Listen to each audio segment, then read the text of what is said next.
You probably know a lot of stories where some loser gets reborn and gets a second chance.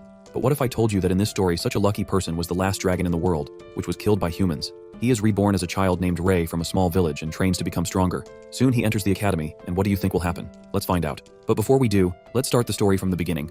Dragons have always terrified the hearts of humans with their power. This inevitably led to them being hunted. Soon, from all the dragons, there was only one left. He chose his last goal in life to take revenge on the humans. Despite his best efforts, he was slain, defeated by a superior number of humans. But as the darkness closed in, he started to hear voices. Slowly, he opens his eyes as a human baby in his father's arms. Confused and disorientated, he has no idea what is going on. As the once mighty dragon struggles in the hands of mere humans, the father thinks that perhaps his son likes him. The baby, on the other hand, thinks of striking the dragon's breath at this lowly human to burn him to a crisp. He prepares for a legendary move, but it happens to be an attack of the curdled milk that the baby splatters straight onto his dad's face. Meanwhile, the daddy freaks out as a milk puke welcomes him and is disgusted. The baby gets baffled and wonders what happened to his magic. As the mother comes forward to hold the baby, the tiny human is scared witless, thinking what the hell this woman is going to do with him. But to his surprise, she gently touches his face and welcomes her baby, calling him Rei. Flustered, the baby ponders about the silly name the mother has given him and why she is welcoming him. Unable to speak his mind, the baby thinks if the humans have any idea about who he is. While the mother looks at him delightedly, the dragon reckons if the heavens allowed him to be born again as the mighty red dragon, he would have the ultimate chance to fulfill his desire to take revenge on humankind who killed his dragon family. The fire of revenge still burns in him as he thinks it's time to get even. And now, with his human body, he is going to kill every single human just like they did to the dragonkind. While Rei plans to wipe out the trace of humanity in his head, his father gets a sneaking suspicion that the baby will be in a lot of trouble in the future, seeing how naughty he is as a newborn. Resting on his mother's arm, Rei seems to be angry as he thinks of killing them all, but at that moment, he starts feeling sleepy. He assumes that he must have been tired as he spends all his energy controlling his human mouth and dozes off while thinking about how weak human bodies are. After some time, Rei grows bigger and seems to have discovered much about humans. He also had to learn his parents' names because calling them short-haired and long-haired wouldn't be very specific. Rei further reveals his parents' names, Jake and Scarlet, and describes their appearance. He elucidates that they are better looking than other humans. Like his mother, Scarlet has a beautiful face, which speaks volumes about her kind personality, and his father, Jake, has much more muscle than other humans and seems much stronger. Whenever villagers nearby visit, they always treat his parents respectfully because they are adventurers. That's what humans call them. This time, the villagers who seem to visit their house thanks Jake for saving his wife, as she would have died back in the Black Forest if it wasn't for his exceptional swordsmanship. The other villager feels grateful for Scarlet, who is also a strong mage, uttering that it is impossible to find a second mage within a 100-mile radius, so they are lucky to have them. While the villagers appreciate the Talon family, the couple lets out that they only did what anyone else would have done, and the good news is that everyone is safe and sound. At that moment, Scarlet spots her son Rei crawling on the floor. She immediately realizes that he's hungry and gets him something to eat. As one of the villagers notices Rei, he mumbles that his hair seems red and concludes that it's because of the lighting. His father responds that Rei started growing red hair a few days ago. Eventually, as the villagers leave, saying that they will be counting on Jake to chase those beasts away from the farm, the dragon kid ponders that if he is growing red hair, that certainly means that he has some of his powers left behind. The villagers walk outside the house and start gossiping about the Talon family, thinking they are cursed. They assume that it's not impossible because not everyone can become an adventurer, and nobody knows the danger they encountered while fighting the monsters. Feeling joyed, Rei contemplates that the people seem terrified of his red hair, inferring that they are already intimidated by his grand presence. But on the other hand, apart from other humans, his parents confused him the most. His mother holds him and tries to feed the little guy, but Rei, who's not an ordinary kid, starts making a mess as he dunks his face into the bowl to eat. While his mother is not pissed at him for making a mess, the kid presumes that no matter how he tries to piss off the humans, they never scold him. The little guy even peed into his dad's mouth as he slept. But instead of getting mad every time, they just smiled at him happily. After Rei pees into his dad's mouth, Jake seems to be proud of his son, thinking that he's a genius for knowing how to pee by himself. After being treated that way and living with the humans, Rei concludes that if hell existed, this would be it. It is revealed to us that adventurers are rare in this world, and Rei's mother was a mage, which is even more unique. The dragon kid contemplates that if, in the future, he gets hold of the strongest magic in the world, which is his dragon powers, his revenge will become easier. As time passes, Rei gets 2 years old. Upon hitting this age, every child gets the chance to join the mage evaluation, and this is the day that Rei gets to see if he has mana energy. While Jake waves them goodbye and wishes them luck, Rei clings to his mother's arms, and they leave in the horse cart. The boy then narrates that being reborn as a reincarnation of the red dragon and descendant of a mage, he will undoubtedly pass the evaluation test, and if he manages to recover his magic, no one can stop him from returning to the top. Later, they arrive in the town, and the red-haired kid stretches himself after a nap, pondering that he only has one thing to worry about, which is this weak human body. As Scarlet carries him around the bustling central marketplace, Rei observes the things happening around where the adventurers appear to be selling high-quality beast crystals. In the meantime, a beggar approaches one of the adventurers and asks him for food, but he kicks out the beggar and warns him not to get in the way of his business. As the people think about how unlucky the beggar is, Rei, who seems to have noticed them for a while, reckons that even though they are all humans, they still look down on others and ridicule the weaker ones. He recalls his past life as a dragon in which he treated protecting the weak as his duty and worked hard, but it still failed in the end. Snapping out of his flashback, they finally reach the Roland Academy for magic evaluation, and there's a long queue in order, waiting for their names to be called. While Ray is excited for his turn, he looks around and watches kids burst into tears because they couldn't pass the test. As one of the kids seems to make a fuss about it and cries out that it's unfair, the dragon kid calls that child foolish and ruminates that this world has always been unfair. After a while, he relaxes in his mother's arms, and it appears to be his turn, as he is called upon as Ray Talon. The mage calls upon Ray and instructs his mother to have his son put his hands on the crystal ball. He explains that if the child has the ability for magic, the crystal will glow, and the color of the glow will depict what element he has an ability in.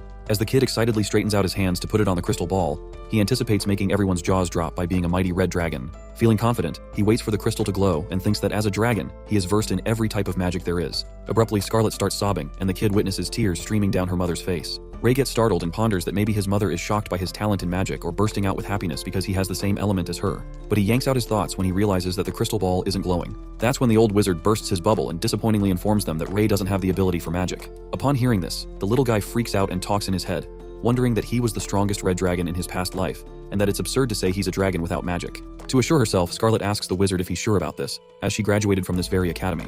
However, Ray, who seems to be hopping mad, smacks the crystal ball with his tiny hands, believing that the wizard got it all wrong and the stupid crystal ball is broken. The wizard immediately picks up the crystal ball and lets out that there's nothing he can do about it. But it seems like the old man hurt the dragon's pride, as the angry boy spits out his pacifier and wonders if the wizard knows that he's the ruler of the magic. Our boy gets mad and tugs at the old man's long beard and pulls his mustache out of frustration, assuming the wizard is lying and trying to hide his ability from his mother to trick them. As Scarlet freaks out and tries to stop her son, Ray becomes a maniac and keeps yanking his beard. The little guy then contemplates that he knows all about magic, and being a dragon, there's no way he does not have an aptitude for magic, adding that it's an absolute joke to think that the legendary dragon would not know magic after reincarnation. On their way back home in the cart, Ray presumes that heaven is punishing him for killing many humans, but is baffled as he wonders what's the point of being reincarnated when he was going to be punished after all. But then, something flickers in his mind as he seems to grasp the situation. Our boy concludes that heaven is testing him, so he should find another way to take revenge if he can't become a mage. Later, at the table, as everyone is eating, Ray stares at his dad and pleads with him in broken sentences to teach him how to fight. As Jake wonders if he wants to learn swordsmanship from him, our boy anticipates that even though he cannot learn magic, he can still be a swordsman and achieve his dream of taking revenge on humankind. The next scene takes us to Jake, who seems to be teaching swordsmanship to his son Ray, who has grown a bit bigger. However, it appears that the burning desire for revenge wasn't as easy as he thought it would be. Our boy narrates that he's been learning swordsmanship from his father for the past 2 years, but he failed to defeat him every single time. As Jake and his son seem to be practicing with the wooden swords, Ray prepares his sword and becomes determined to win against his father. Observing his father's moves the best, our boy reckons that he just has to take the chance and turn at the exact same moment when Jake swings down his sword so he can attack his side. At that moment, he tries to take the chance and execute his planned move. Unfortunately, Ray fails to do so as his legs entangle and his father's wooden sword strikes straight at his head. Getting smacked once again, Ray wonders why it always ends this way, assuming that his body can't keep up with his brain and that these clumsy limbs keep dragging him down. Later, poor little fella lying on the bed finally awakes as he blacked out after the bang on his head, and Jake lets out a little laugh. Watching him laugh, Scarlet yells at him for joking around and asks him to hold back a little because their son is just 4 years old. Revealing that the night trials are approaching soon, his father mumbles that he won't be able to pass if he keeps practicing this way. But Scarlet, who seems angry, says that he's pushing Ray too hard and affirms that he doesn't need to follow in their footsteps, as there are many good jobs out there besides being an adventurer. But Mr. Talon assures his wife that he's not pushing him, and Ray seems clumsy because of his young age, as he doesn't have enough control over his body yet. He adds that they have an entire year left, and they have to believe that their son can enter the Avrian Knight Academy. Upon hearing this, our boy reckons he still has a year left till the night trials and doubts whether he can do it. Speculating that he's a reincarnation of a red dragon so he wouldn't be as weak as a human, Ray gets high-spirited and assures his parents that he can do it, uttering that he will be the strongest person anyone has ever seen. To take their practice to the next level, Jake gives his son a present, and it turns out to be a real sword from which they will practice from now on.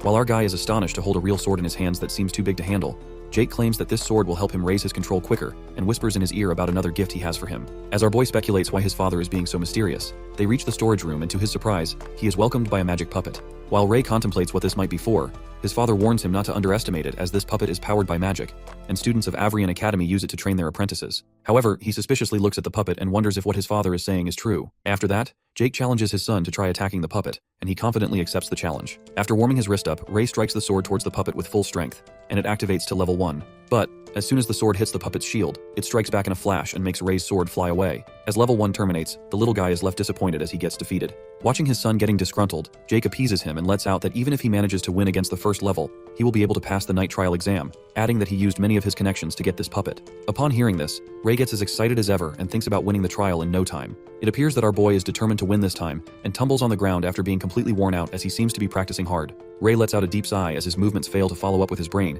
and gets annoyed by his weak human body. He further ruminates if he keeps progressing like this, he won't even be able to beat the puppet, let alone take his revenge. Suddenly, a voice echoes from behind and questions why he wants to defeat a puppet, making our boy startled as he prepares to swing his sword. Speculating where the voice came from, he catches a glimpse of a girl who sneaks up on him and gets flustered. The blonde-haired girl apologizes to Ray, saying that she didn't mean to startle him and introduces herself as Amy. Revealing that she lives in the village, the girl lets out that Ray caught her eye as she saw him out in the mountains at this time, and so she decided to remind him to leave the mountains before sundown. Getting a little nervous, he asks her if this place is dangerous, and Amy starts to yap about how this place is fine by the morning, but since this place is too close to the forest, the magic beasts may appear after sundown. While Ray finds this information interesting and is surprised by how much she knows, Amy tells him that she harvests fruits and vegetables, so she's quite familiar with this place. She then offers him to trudge down the mountain together since it's going to get dark soon, to which our boy immediately agrees to. As they exchange their names, it turns out that Amy already knows his name because he's famous in his village. Not surprised to hear that, Ray is taken aback by his thoughts as he knows the reason for being well known in the village. It is revealed to us that many people admire the Talon family, especially Jake, and often talk to him when he's out for a walk in the village.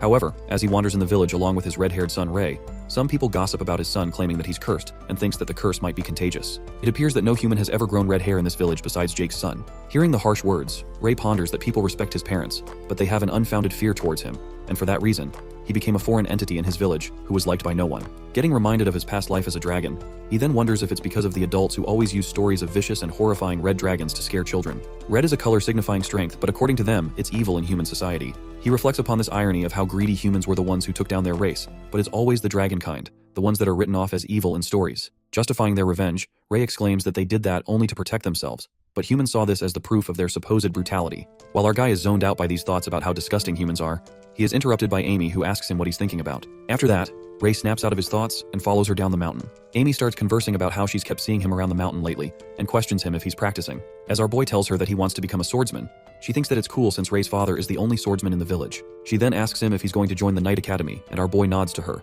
Continuing the chatter, Amy reveals how her brother is going to take the exam too, since he's really strong and claims no one in the village can beat him, but he's jealous of Ray since his dad teaches him, while normal folks don't have a chance to learn swordsmanship. As Ray asks her if she has a brother, the blonde-haired girl gets excited and implores him if he wants to be friends with her brother, so then they will be able to practice with each other. At that moment, they both get interrupted by the sound of footsteps, and it turns out it's Gary, Amy's brother, who rudely orders our red-haired boy to leave his sister alone. Seeing her brother, Amy blocks Ray's side in a protective way and justifies to her brother that he hasn't done anything to her.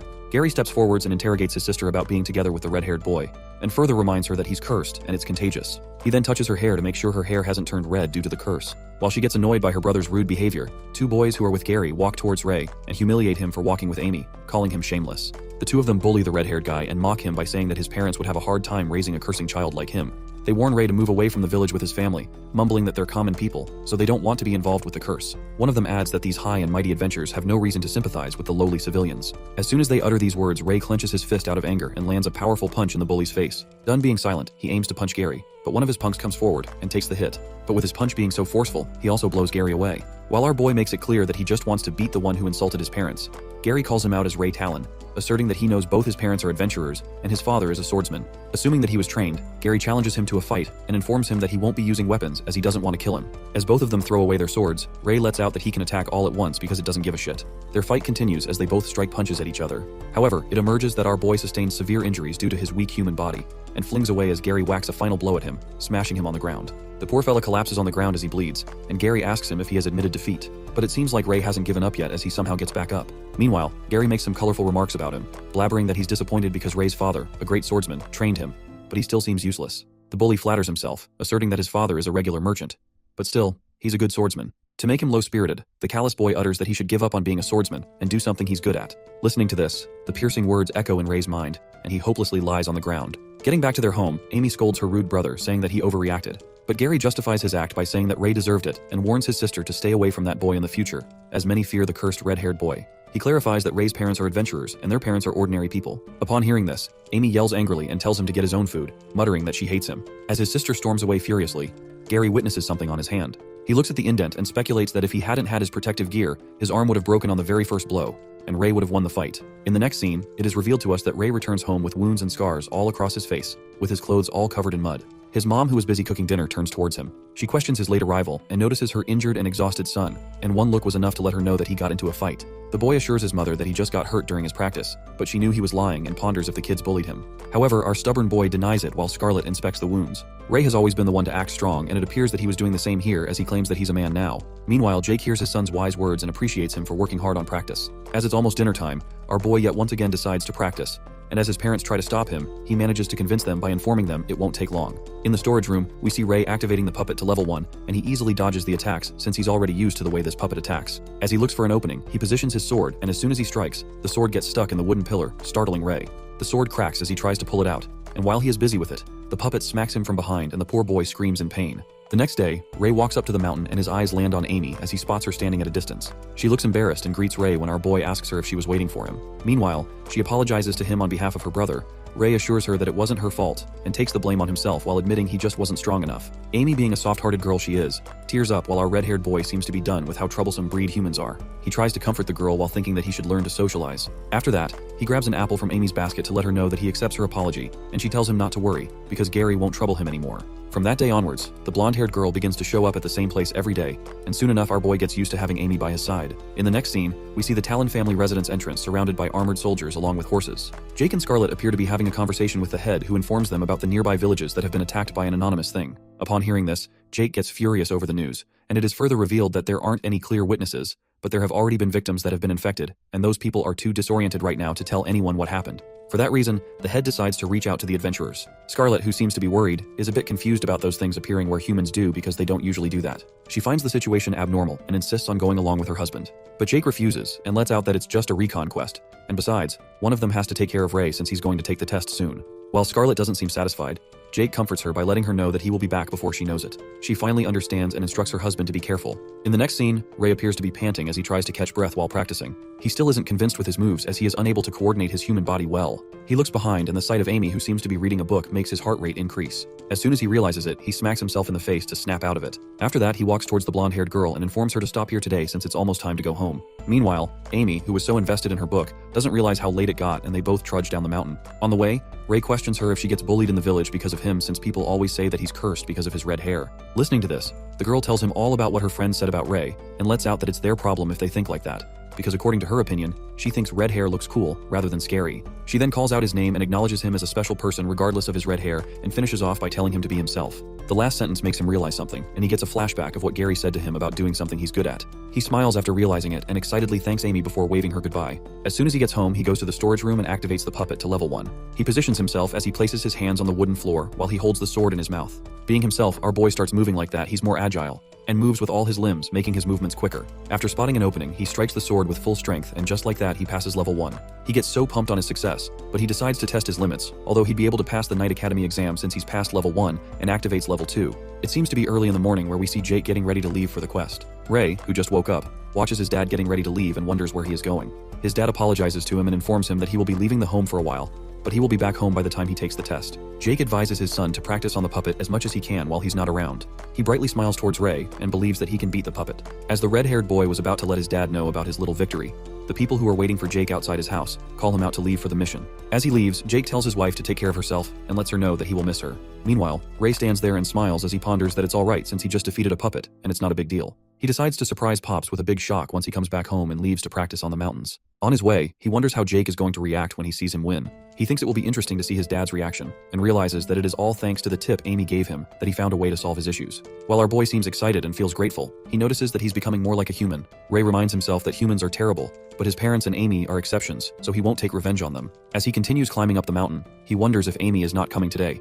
But then he comes to realize that he's being so impatient for her. He pretends not to care and assures himself that now no one can disturb his training. Our guy reminds himself that he's a mighty red dragon, so he can't let himself be corroded by his human emotions. In the next scene, it appears that Ray has fallen asleep and is snoring when he suddenly opens his eyes. Ray wakes up realizing that it's late and he's going to get nagged if he doesn't get home soon. While running down the mountain, he presumes that he hasn't thanked Amy and decides to thank her tomorrow. Upon returning to the village, as it was already getting dark, he witnesses people gathered around and discussing about searching up in the west. It turns out to be Gary and Amy's father, who interrogates the blacksmith who claims to have seen the kids. The blacksmith reveals that those 4 kids came to buy new weapons in his shop this morning, and he heard the blonde-haired boy telling the others that they were going to the forest to hunt magic beasts. While Amy and Gary's parents are left in absolute fright as they are scared to lose their kids, the mother of the other 2 kids, Bob and Kale, grabs the blacksmith by his clothes and blames him for letting the kids go to the forest on their own. Freaked out, the poor guy tries to calm down the lady and explains that he didn't know they were going to go into the forest for real. After that, the father of the two blonde-haired kids instructs the blacksmith to call the guards to search together with them, since it's too dangerous in the forest at night. While the old guy does what he's ordered to do, the red-haired boy who was walking to his house wonders about Gary's little gang that went missing. He thinks that it's karma that they got what's coming for them. He wonders if they got killed by the magic beasts, so it would be less of a chore for him, and remains unbothered until he remembers Amy. Trying hard not to think about the girl, Ray tries to shrug it off while he recalls how she treated him pretty decently, and he doesn't want to take revenge on her, but she has a foolish brother. On the other hand, the people collect torches and materials to leave for the forest. As our boy decides to walk away, as he ponders how short human lifespans are, and it's just a matter of time before they get killed. But at that moment, a glimpse of Amy appears in his mind. He reminds himself that he has his own path to walk on, and wonders what's this feeling that's making him rethink his decision. Without another thought, he turns around and believes that Amy is innocent, and he still hasn't thanked her for defeating the puppet yet. The scene switches to the forest, where we see two of the magic beasts bruised badly, whereas Kaylee and Bob are lying unconscious on the grass. Gary tries to protect his sister from the magic beast as she sobs out of fear. He instructs Amy not to move and prepares to fight the beast with the sword in his hand. Ray runs towards the forest, and as he sniffs, he recognizes the smell of blood. Just as he thought that Amy was in danger, he finds a dead young demonic wolf and inspects the incision from a blade on its stomach, which was still warm. As this gives him an idea that they are nearby, he gets confused because the footsteps and markings around there are all mixed up. Baffled, he thinks of which he should go, and that's when he hears a scream. It seems to be Amy's scream. Fighting the beast, Gary is thrown onto a tree by an adult demonic wolf and falls on the ground. Meanwhile, the demonic wolf approaches to attack Amy, who covers her head and closes her eyes, hoping someone would come to help. Just then, she hears the sound of a blade striking and opens her eyes only to witness Ray fighting the wolf and hitting the sword in the wolf's mouth. While he checks on Amy to see if she's alright, but Gary and the others are not in good condition. At that moment, the girl alerts Ray to watch out, but it gets too late, therefore the wolf scratches his arm. Witnessing the boy getting hurt, Amy gets terrified as she yells out his name, but Ray assures her that he's alright and won't die that easily. With that, he decides to lure the wolf away from Amy and jumps onto a tree branch. But he immediately falls off as the wolf bites the tree branch. Worried, our boy thinks that this body is far too weak and he won't be able to hold up with an adult wolf. It appears that Ray is struggling to fight the adult wolf on his own, and realizes that his speed is nothing and he can't lure him away at all. In the past, the demonic wolf was nothing for him, but now he can't even manage to injure it. He threatens the demon wolf that these humans belong to him and he isn't allowed to touch them. Our boy gets ready for the attack since he can't hold on much longer and aims for the wolf's weakness. Ray holds the sword with his mouth and with full strength he strikes the sword, wounding on its eye, but he still gets disappointed in himself for doing less damage. He then wonders about his past and how he would have been able to tear it apart with a single blow, but now he has to rely on a human weapon. The demonic wolf attacks yet once again, and this time our dragon boy waits and looks for an opening. He strikes the sword and manages to cut one of its legs off and the wolf crashes to the ground. Just when Ray diverts his attention to Amy, the wolf attacks out of nowhere and our boy dodges the sneak attack. Holding the sword with his mouth once again, he strikes the wolf with all he's got and finally kills it off. Eventually, he collapses on the ground, and just before getting unconscious, a screen appears and notifies him that he has a new ability unlocked, and he has obtained an intermediate grade beast crystal. Gravely injured, he wonders what this useless information is written on the screen and looks over at the siblings, who are lying unconscious, pondering that he has to save them or else their blood is going to attract more magic beasts. Trembling with pain, he walks towards them and carries Gary on his shoulders and Amy in his arms. When Gary catches a glimpse of the red-haired boy carrying him and passes out, our boy presumes that he can only save 2 people as it is his limit, leaving the 2 kids, Bob and Kale, who lie unconscious in the middle of the forest and reckons that he did everything he could, but the rest is out of his control. Panting heavily, he walks out of the dark forest. While the villagers hold fire torches and weapons to look for the kids who went into the forest, they spot them coming out. As they quickly inform the kids' parents, one of the villagers recognizes that it's the red-haired boy from Talon's family. Ray, whose blood keeps dripping along the way, immediately asks the villagers to help Gary and Amy, who are blacked out at the moment, and tells them that they might need healing. As our boy collapses on the ground, the villagers start muttering about the red-haired boy who came out of the forest with 2 other kids. They speculate why the kids went inside the forest at night, as it is filled with magic beasts. As they continue gossiping, a mother runs towards them and freaks out when she witnesses 2 of her kids, Bob and Kale, are missing. Panicked, she looks around and peeks at Gary and Amy. That's when their father reveals that his children are the only ones who made it out of the forest. Frantically, she tries to enter the forest but is stopped by the villagers, who tell her to calm down and that she cannot go there alone. Calling them cowards, the anguished mother scampers inside the forest to find her kids. However, chills run down her spine when she sees the terrifying eyes of the magic beasts that scare the hell out of her, and she quickly dashes back to the villagers. As the villagers mumble that she's back, the terrified woman clarifies that she is not scared at all. Raging with anger, the woman grabs Ray with his collar and asks him where Bob and Kale are. She blames everything on the red-haired boy, blaming him that he tricked them into going inside the forest, because they're both good kids and have no reason to go there. Certain that Ray must be the one to lure them in, the vicious woman slaps across his face and lets out that she knew that red hair was a bad sign, calling Ray a sign of calamity who brings misfortune. Upon hearing this, the other villagers start whispering and assume that the red-haired boy really tricked those children, as he is the only one who managed to come out. As the villagers blame Ray for all this, they force the poor kid to speak up and start asking where he led their children. The mother, who seems to be hopping mad, keeps smacking Ray across his face and asks him why he only brought Gary and Amy back with him and where her children are. Barely having the energy to say something, our poor boy informs her that her kids are in the forest. Calling him a cold-blooded monster, the woman throws him away and mumbles they are just children, so how could he leave them there to die? Saying she won't forgive Ray for what he did, The mother pleads with other villagers to go with her inside the forest, but they refuse by making excuses and mutters that their children are waiting at home. Meanwhile, our boy, who seems to be in bad shape, contemplates if they have forgotten that he's a child too, or if these people don't consider him a human just because of his red hair, adding that these vicious humans think that he's not a child but a monster. As the woman snatches the fire torch from one of them, she moves toward Rei and says that she will never forgive him, concluding that this red-haired monster should die. Watching these humans, Rei ponders that these people are more terrifying than any beast could ever be, and they are the true monsters. His life flashes before him as the woman raises the fire torch to kill him, but our guy puts on a gentle smile and reckons that he's going to die by a fire torch, thinking that it's humiliating being a red dragon. Contemplating his last moments, the woman strikes the torch at Rei. However, at that moment, someone leaps in front of him. It turns out to be Gary, who halts the attack with his protective gear. Witnessing the blonde-haired guy save Rei, the villagers assert that he must have gone mad for saving the monsters, as it managed to charm Gary too. As they shout to kill the monster who the blonde boy shields, Gary gives them a deadly stare and says that they are the ones who've gone mad and want to kill him just based on assumptions. Protecting the red-haired guy, Gary stands guard in front of him and warns the villagers not to touch him, as Rei is his savior. After that horrible incident, our boy has a nightmare about the woman who blames him for everything and smacks him, calling him a star of calamity. He also gets reminded of his past as the mages leap toward him to kill him, asking him to sacrifice his life. As he dreams of the humans who want him dead, Rei wakes up out of fear and looks at his mother. While he peeks at her mother, who holds his hand and cries for him in her sleep, our boy ponders how humans are beautiful, yet cruel. As soon as he sits up, Scarlet wakes up and bursts in happiness after seeing Rei waking up. Wondering if it's a dream, his mother grasps him in a hug and feels grateful, as she thought Rei would never wake up again. As she hugs him tightly, Rei screams in pain, and Scarlet lets out that he is still in pain, adding that it serves him right for acting rashly. Curious, our boy asks her how long he has been asleep, to which his mother reveals that he has been sleeping for an entire week. Scarlet cries out of joy, saying she doesn't know how she would have explained things to his father if he hadn't woken up. Upon hearing this, Rei questions her about the people in the forest, and his mother informs him that the two children he saved are lightly wounded but fine. However, Bob and Kale are both still missing, and she assumes that they were killed by the beasts. We are then traveled back to Scarlet's flashback, where she arrives at the forest and witnesses her son beaten up by the villagers. Gary protects him and makes them understand that they went into the forest by themselves, and Rei saved them. While the villagers don't seem to believe him, Scarlet watches his son lying unconscious on the ground and bursts into anger as she activates her magic powers. The villagers calm her down and tell her that her son led the children into the forest, so he should take responsibility, adding that as a mother, she should know how it feels. As Scarlet takes her son in her arms, who seems gravely injured, she gives them a deadly stare, deadly enough to eat them alive, and the woman who beat the crap out of Rei trembles in fear. After that, the woman whose children are trapped in the forest breaks down into tears and pleads with the villagers to save her kids. The villagers sympathize with her, muttering how she will live without them. While Scarlet holds her son, she hears the people gossiping about Rei as they blabber that they should have kept far away from that curse. As one of the men warns the other, who's gossiping about the Talon's child, that he's being too loud, the gossiper puts on an evil grin and lets out that he was talking about the forest. Upon hearing brutal things about her son, she carries Rei in her arms and walks away. Snapping out of her flashback, Scarlet pats his head and tells her son not to blame himself as everything's over now. Meanwhile, she reveals that the boy named Gary told her everything and encourages Rei by saying he was amazing.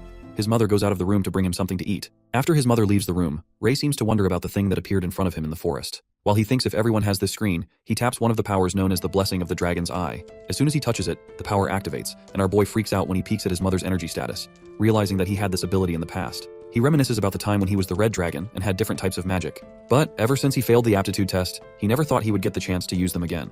Feeling delighted to use his powers once again, Rei assumes that he will unlock his powers one at a time, and peeks at the intermediate grade beast crystal he has acquired, wondering if he got it because he killed an intermediate demonic wolf. Suddenly, Rei notices smoke emerging in his room and starts coughing. Rei opens his window and witnesses villagers shouting that their house is on fire. That's when his mother barges into the room, apprising him of a fire, and tells Rei to get out as the fire spreads across the house. However, as the flames keep rising, Scarlet saves him with her magic and halts the fire. As Rei clings to her mother's arms, he uses his dragon eye power to spot the target that burned down their house. Inspecting the villagers with his dragon eye, he finds out the culprit, who appears to be Bob and Kale's mom, with a kindled fire in her hand. It appears that the flames engulf their whole house. While the villagers are shocked to see that it is Talon's house, and seem certain that it's because of the cursed kid, Scarlet uses her magic to put out the fire and impressively scatter the flames like wind. As the fire is finally stamped out, the villagers whisper that it's the curse again and anticipate that if the red-haired cursed kid stays here any longer, their entire village will be in ruins. Meanwhile, Rei is crushed after hearing such things about him. He is interrupted by his mother, who asks him if the fire scared him. Shaking those thoughts, he holds his mother's hand and tells her how cool she was when the flames blew away immediately. As they make their way to the house, Rei, who seems upset by all the harsh words, ruminates that those humans wanted to burn their home, and even wanted to burn them along with it. Concluding that the humans wanted them dead, he burns with fury and gets determined to take revenge. Later, our boy leaves for training and his mother tells him to go easy on himself as his wounds haven't healed up yet. After that, he reaches the forest and draws out his sword. He then activates his dragon eye and gets happy to see the beginner magic beasts that he can defeat easily. One of the magic beasts, who appears to be a monkey in the tree, plucks out an apple and starts eating it. Rei spots that monkey with his dragon eye and sneaks up from behind, smashing the sword into the beast. It turns out that our boy kills 20 of the beginner magic beasts. After killing the monsters, the dragon system appears and shows him that he has obtained a beast crystal crystal. Looking at the screen, Ray lets out that it's a matter of luck as he killed 20 of the magic beasts, but obtained only 2 crystals. As he wonders what would happen if he absorbs the crystal, he peeks at the little wolf wandering around its dead family. Ray tries to pat the little beast and asserts that it has to fight on his from now on, when suddenly the screen pops up and notifies him about the taming chance of the black demonic wolf pup.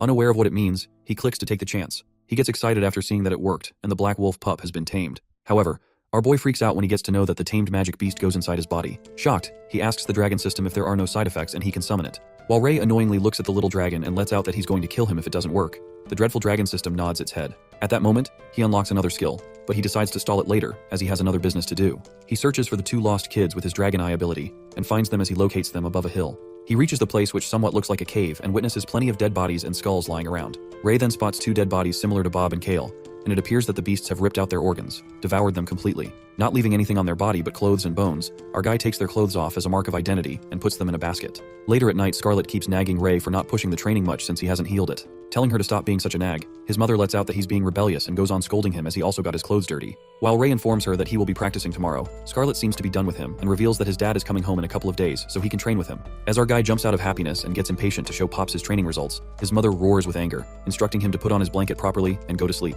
Frightening the life out of him, he gets to know that instinctual fear from the human bloodline is real. After that, at midnight, Ray opens his eyes and lies awake. He goes into the storage room and picks up the bucket of clothes he fetched from the forest and another bucket full of blood. On the other hand, someone knocks at Bob and Kale's house, and the mother descends down the stairs, wondering who it could be at such a time. As she opens the door, hoping to see her children and calls out their names to see if they have returned. However, her eyes land on something lying in front of the house, and she recognizes at once that it's her son Kale's clothes. The woman picks up the clothes and notices footprints that seem to be taking her somewhere. To find her kids, she follows the footsteps and shouts that she's coming to get them. However, the footprints lead her deep into the forest. Realizing that it's too dark, she holds her lantern and decides not to go any further in the forest. That's when she spots her son Bob's clothes hanging on the tree and calls out their names as she runs to find them. Panicked, as the woman comes near the tree where Ray seems to be hiding, he lets go of the rope, and a bucket full of blood drops right onto her. Drenched in blood, the woman shouts madly and asks who did this. That's when our guy jumps off the tree and reveals himself. Uttering that she knew it would be the cursed red-haired monster, the mother bursts into anger and asks him to give her children back, calling him the bringer of misfortune. Standing in the forest, they are surrounded by the dangerous magic beasts.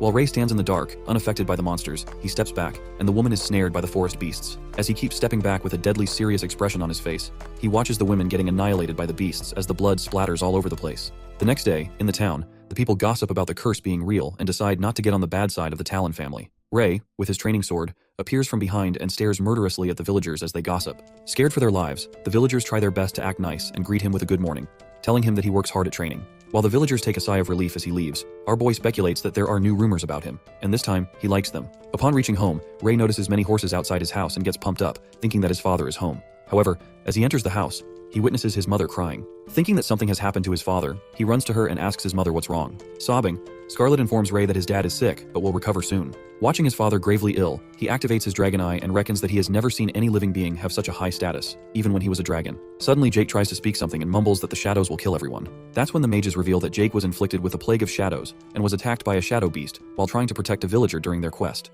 Upon hearing this, our boy presumes that he has seen anything like that before. He is left baffled as he wonders when these beasts appeared and what happened to the world after he died as a red dragon. While his mother thanks the mages for bringing Jake back home, the mage apologizes as they couldn't protect him. Ray peeks at the dragon system and reckons that maybe he will be able to help his father with a spell. After that, Ray thinks about one of the high-tier spells he used to know which had the ability to dispel all forms of curses and black magic. But he's unaware of how to unlock that spell again and wonders if he were to unlock that spell as a reward for killing magic beasts, then it would most probably be a high-ranked magic beast. He learns the fact that he's weak right now and can't take on a magic beast. The red-haired boy then turns towards his mother and questions her if he joins the Avrian Knight Academy, will he be able to get stronger? Scarlet, who seems to be crying, lets him know that this is the place where his father studied in the past, so he will become a strong warrior just like him. Upon hearing this, our boy gets all enthusiastic and decides to ace the test and become a student of Avrian Academy to find a way to save Jake. His mother with a heavy heart hugs him and confesses that she believes in him, so he can do this. In the next scene, we see what appears to be a church where we see the people wearing hooded cloaks who seem to be priests. Among the priests, the Master Elder informs others that the prophecy has been foretold, and a great change will befall this world. While the others wonder what change could it be, the prophecy turns out to be about Ray, as Master Elder wonders whether the boy will bring redemption or calamity. The future is yet to be determined. Just after that, the Elder orders to notify the knights to find the boy as soon as possible, so that if he brings redemption, they shall lead his way, but if he brings calamity, they should destroy him. The next scene takes us to the examination day of Avrian Knight Academy, where everyone is excitedly lined up as they look forward to seeing the knights. As the knights arrive, everyone cheers on them, and they see Knight Delbert, who is very charming, and people are gossiping about how he's just as the rumors said. The girls go crazy over him and find him handsome as they only get to see the knights once a year and it's on the examination day. With more cheers and applause, the knights reach the place where the competition will take place, and Winford introduces himself as the Knight of Avrian Academy and welcomes the kids. After introducing the well-known Sir Delbert and Sir Bernardo, Winford announces that they will act as proctors of the examination and makes it clear that if they want to join the academy, then they gotta show their best skills. After the sword puppet is placed into position, Winford orders the candidates to step up one by one. Just then, the first test begins and a kid comes up.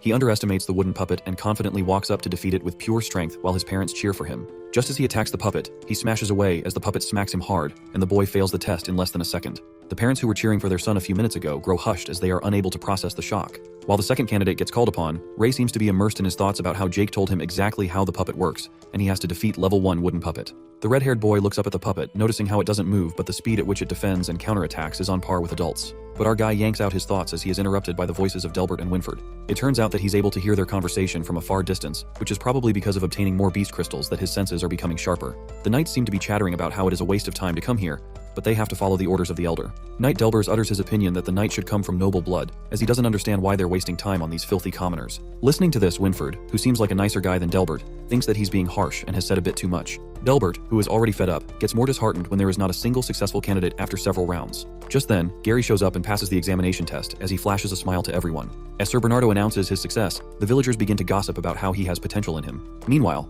Ray gets embarrassed on Gary's behalf, thinking, what the hell is he doing?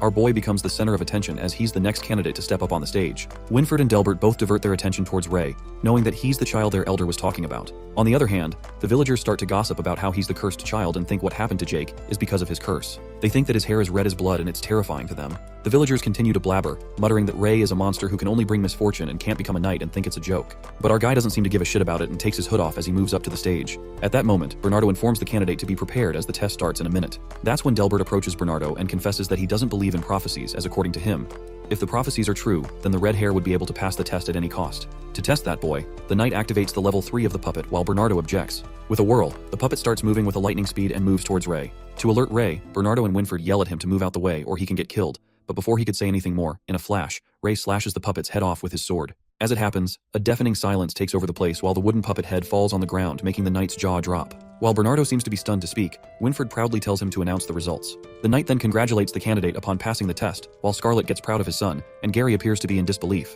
After passing the test, Ray leaves the village along with the knights and wishes his dad goodbye, who lies unconscious. He assures his pops not to worry and promises to find a way to heal his dad. As he looks at his dad, Ray gets emotional, and that's when Scarlet arrives. She seems to have something in her hands, and it turns out to be a pendant. His mother makes Ray wear it as it was passed down in her family with hope to bring him good luck. After that, he informs his mother that he's leaving and asks her to take care of herself. Scarlet seems to be worried about him and instructs Ray to take care of himself, assuring him that she's here for him if he ever feels troubled. Our boy reassures his mother and declares that he's a man now. Just then he leaves while Scarlet sheds tears. As he arrives at the place, he is asked to be seated in the cart with the other boy waiting for him inside. Wondering who it might be, our guy realizes that it's Gary. Looking at each other, they both look embarrassed, while Ray ponders if they are the only ones to pass, and it's extremely awkward between them as they depart. On the way, Gary finally musters up the courage and apologizes to the red-haired boy, admitting that he was mean to him and even smacked him. He admits that he was being an idiot back then and bows as an apology gesture. Our boy looks shocked at first but then accepts the apology, thinking that it's fine since Gary is just a 5-year-old kid, and mentions that Gary also saved him, so it's even between them now. Upon hearing this, the blonde-haired boy gets confused about being a 5-year-old and enunciates how Ray is the same age as him.